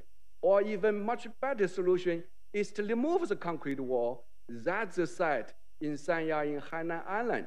We literally remove the concrete and let water in to create a blackish water habitat for mangrove to grow just in 3 years. You can see it's become more resilient, a habitat for birds, and a beautiful park for the people to use actually daily.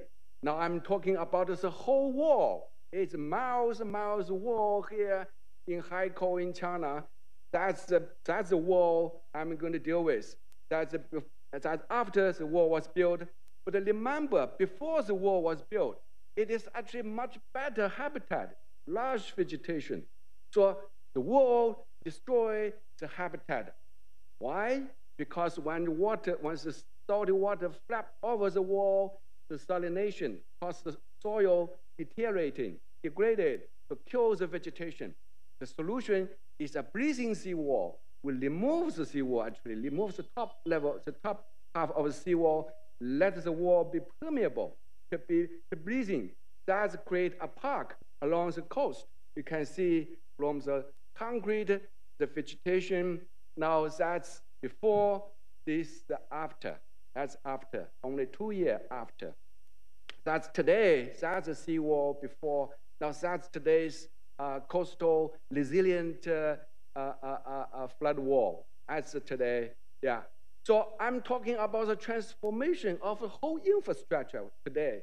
The industrial technology-based infrastructure is simply non-resilient. We need a nature-based solution. Get rid of all this. Remove the concrete. This is a 20 miles long river corridor, and we built just 1 year. That's the construction process. Terracing the riverbank, catches the stormwater runoff, and creates this beautiful park. And by the way, the nutrients are nutrients. They are not pollutants. They are nutrients for vegetation, and they increase the biomass and absorbs the carbon, of course, and a beautiful park. So that's our practice. In the past 25 years, we built over 1,000 projects in more than 200 cities, try to transform locally, but certainly globally. Because remember, when you have Boston Harbor flood level increase, the water comes from Amazon, comes from Yangtze River. So what are you going to invest? You should invest in Amazon watershed, not Boston Harbor flood wall. That's my talk. Thank you. Thank you.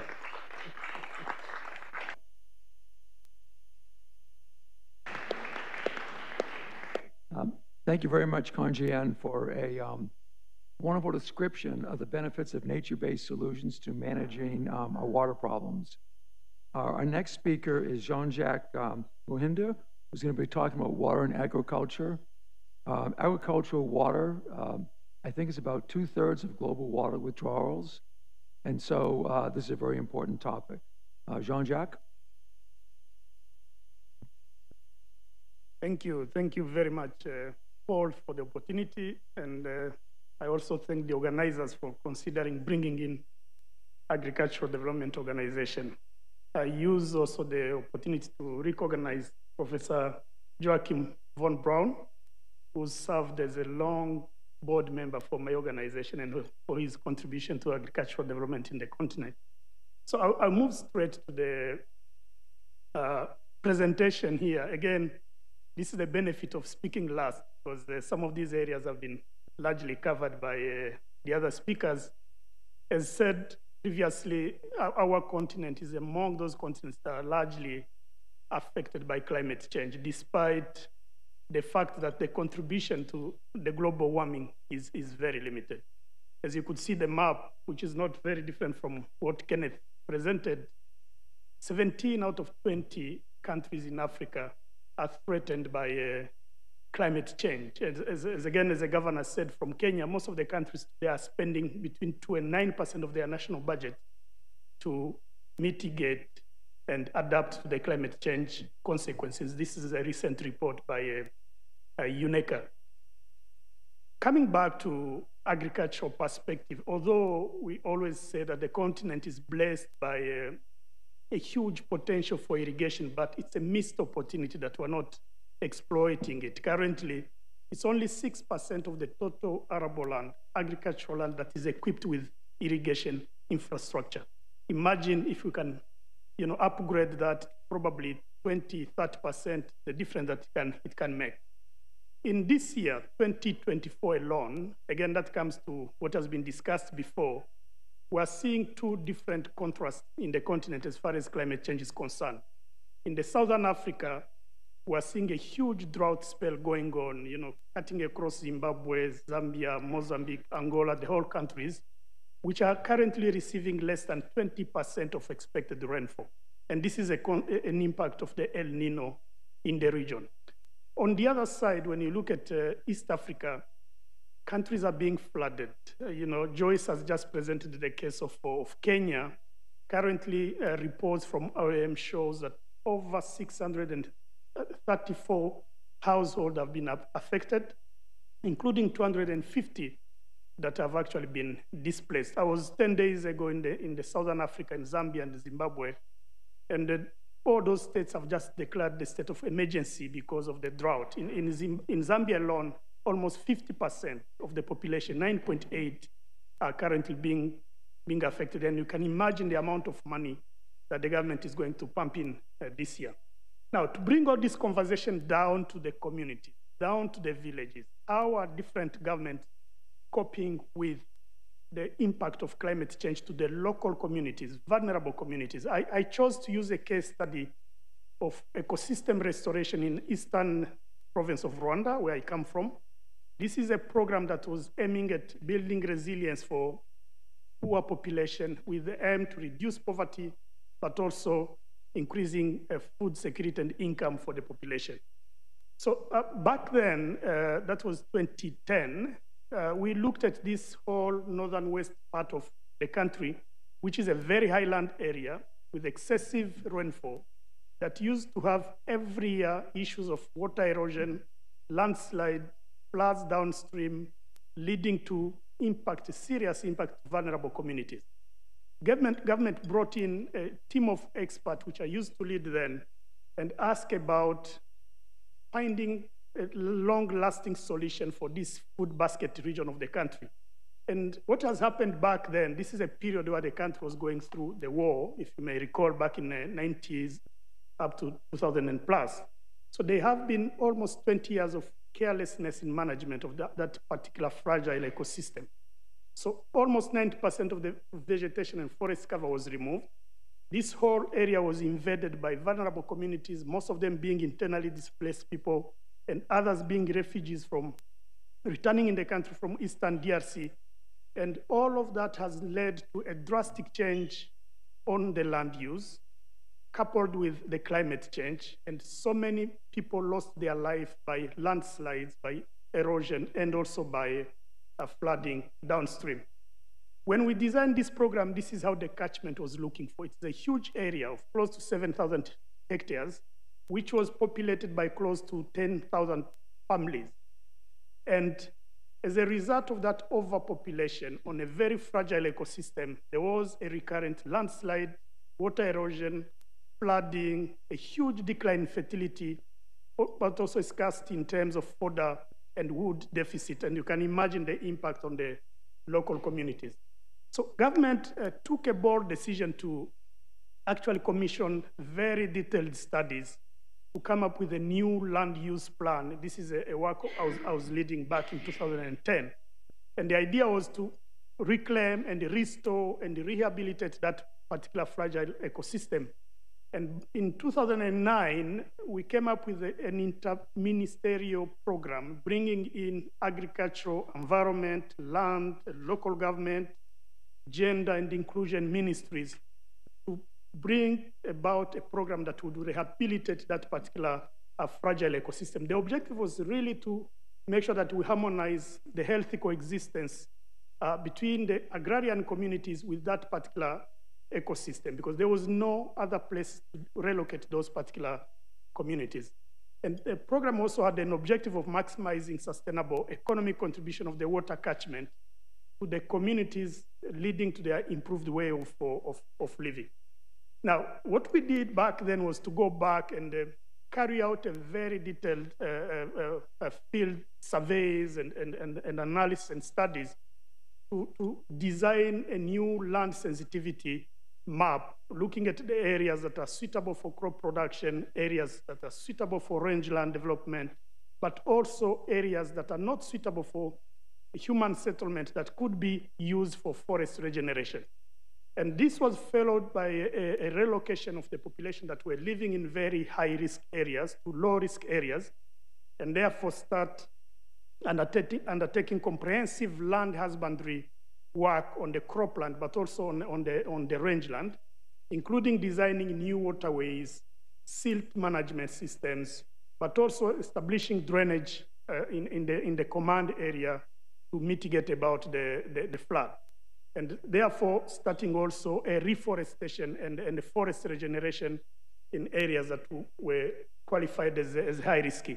If you look at this series of pictures here on the left side, we used the very same communities that were displaced to that land to actually reclaim the same catchment. I recall back then using over 5,000 people every day to undertake works on terracing, waterways construction, and so on and so forth.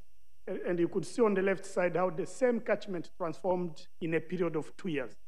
On the same land of livestock development, you could see also using the same communities to plant grasses and so on and so forth. And therefore, the same land was actually redistributed to the same communities for use up to date. And this was leading to a very large-scale land terracing, pasture development, afforestation, and natural forest development. So this particular picture here shows, again, the same area. After stabilizing the area, we did a huge and large-scale campaign, mobilizing communities in terms of erosion control, water management, and even maintenance of very fragile areas when it comes to agricultural development. Like my colleague from China here talked about, we also used the military to undertake such large-scale community mobilization, because this was becoming also a national security issue. Because some of these communities affected by erosion and landscape were fleeing back to DRC, creating a series of conflicts. The picture on the right side of the slide is actually how the landscape was transforming 2.5 years after the program development. So what also happened was, now, after the area was developed, we brought back the same communities and they redistributed the land that was suitable for agricultural development, but also the land that was suitable for livestock development. And most importantly was to make sure that we are mobilizing and training farmers on how do they deploy sustainable farming systems on a fragile environment such as such ecosystem, including issues to do with the crop rotation, optimum grazing systems, leading to improved productivity, but also poverty alleviation.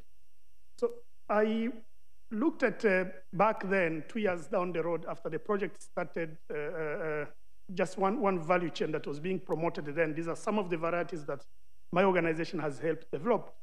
Just in 2 years' time, following the land terracing, liming, erosion control, and so on, actually productivity for some of those crops were increasing up to 70%. And I went back 2 years ago. This is now almost 10 years after the program was developed. This was 2021. And this is how the area looks like.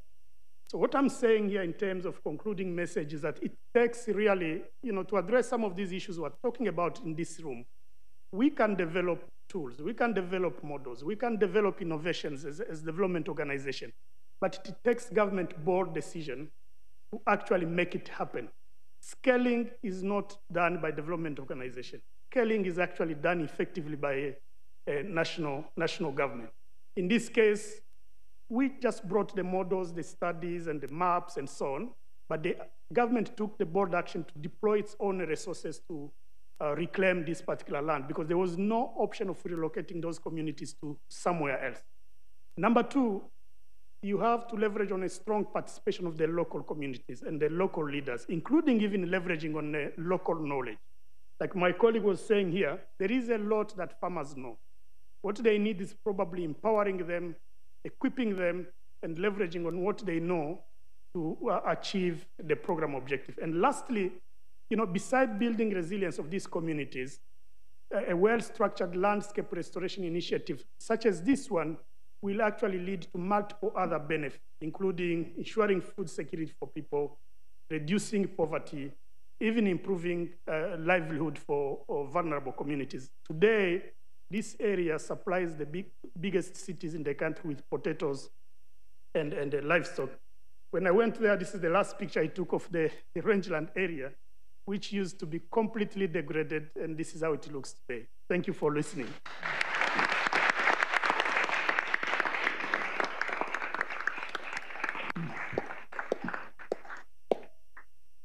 Jean-Jacques, thank you very much for a very interesting presentation on restoration of an agricultural area.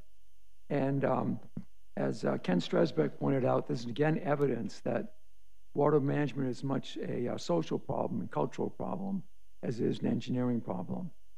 Also, I want to thank Anita and the rest of the panel for their insightful comments about the water challenges we're facing under climate change. I want to present some concluding remarks which try to synthesize some of these themes. I wrote this before I'd heard most of these speeches, but fortunately you hear a lot of the same things repeated. So as I just mentioned, the previous talks have pointed out many of the threats we're facing with our climate change and our water resources. Thus, there's an urgency to increase the resilience of our water resources, not only current challenges, but also the new uncertain threats from climate change. In my short time, I'm not going to review these threats, but rather I want to focus on some cross-cutting themes and resilience strategies relevant to the global South. Before I do, I want to bring our attention to at least two of the other threats that were not covered in this session. Most of the world's population, economic activities, and critical infrastructure are concentrated in the coastal zone, with 41% of the global population living within 100 kilometers of the shoreline. Additionally, coastal ports provide critical pathways to transport materials to the interior of a country. These areas are particularly vulnerable. They're affected by compound disasters in both the land and the sea, in addition to sea level rise. Another additional threat I'd like to mention is a reduction in the extent of inland glaciers in Central Asia and the Andes, resulting in significant declines in stream flows that could affect agriculture, industrial production, and municipal supply. By mid-21st century, these impacts could be felt by 1.4 billion people.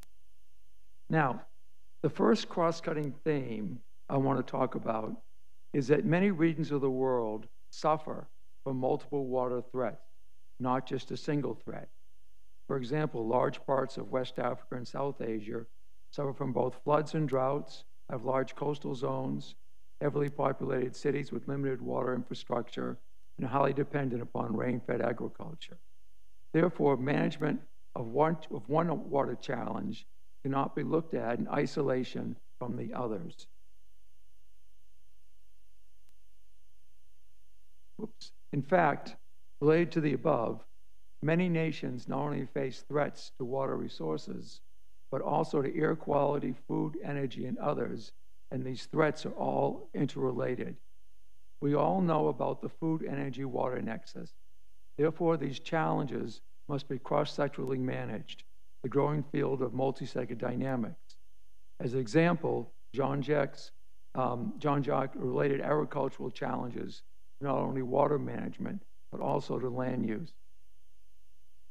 Another common threat addressed in this summit is the global south being hardest hit by climate change, by contributing the least to global emissions, an instance of environmental injustice.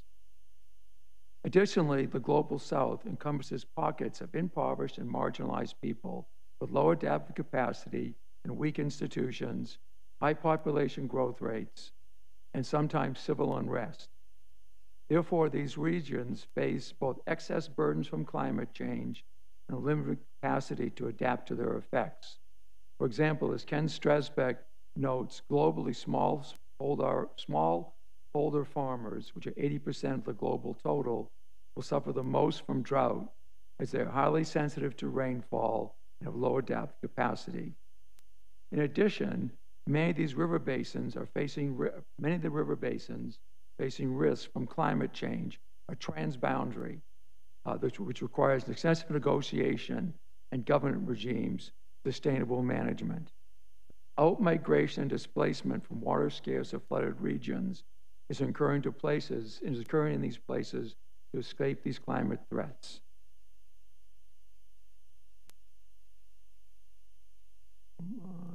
Okay. Another common threat is many nations of the global south are challenged to meet Sustainable Development Goal number 6, which is to ensure availability, sustainable management of water and sanitation for all. Presently, 2.4 billion people are without safe drinking water, and 3.5 billion are without safe sanitation. In addition, Sustainable Development Goal 6 is related to all the others. For example, poverty reduction, hunger, health, education, justice, energy, livelihoods, and cities. Climate change threatens our ability to achieve any of these Sustainable Development Goals as water impacts.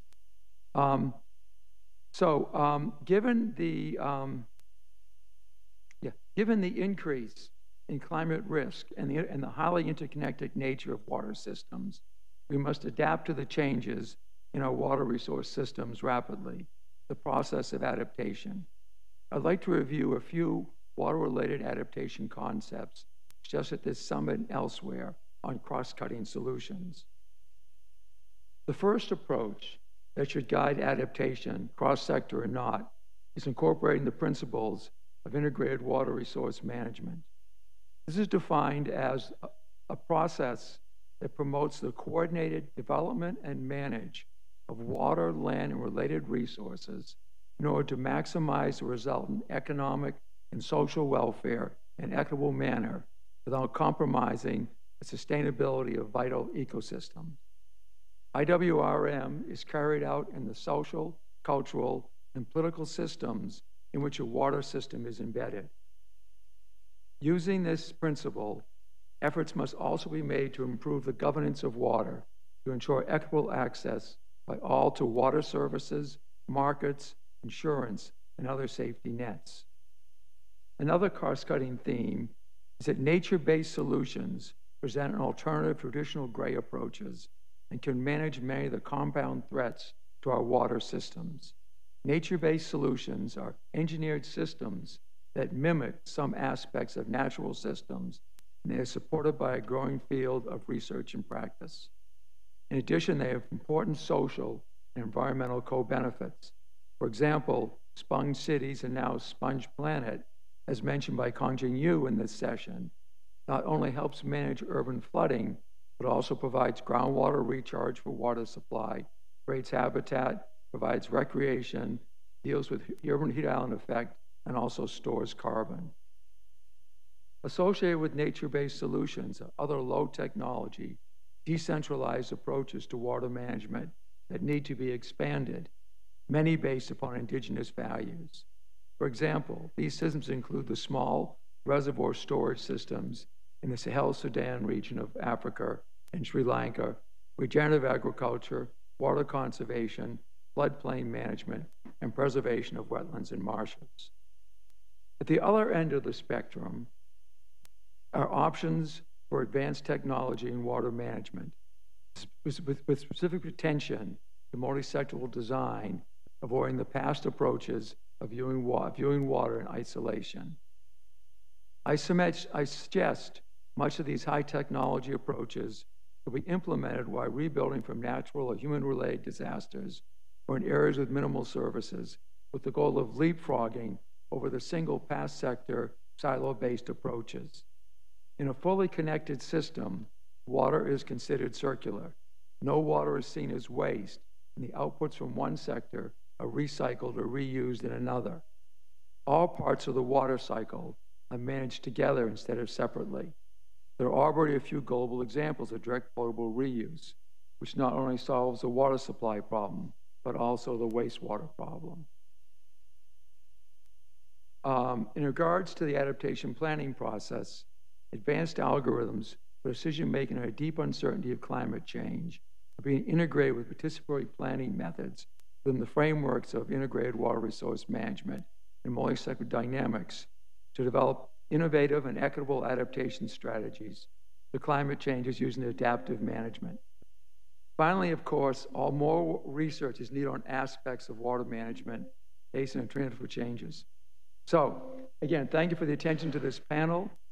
And I just want to close by saying, please consider a vision where we have sustainable management of our water-related resources, where economics, social well-being, the environment are equitably considered. And let's work towards this in this summer and afterwards. Thank you.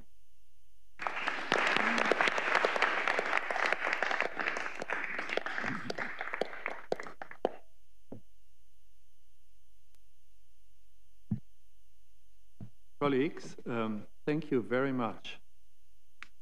Speakers and co-chairs, very enlightening presentations, very important topics.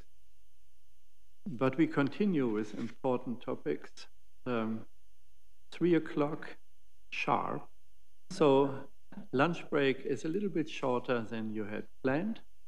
Thank you again. Lunch is downstairs. You will find the way. Thank you.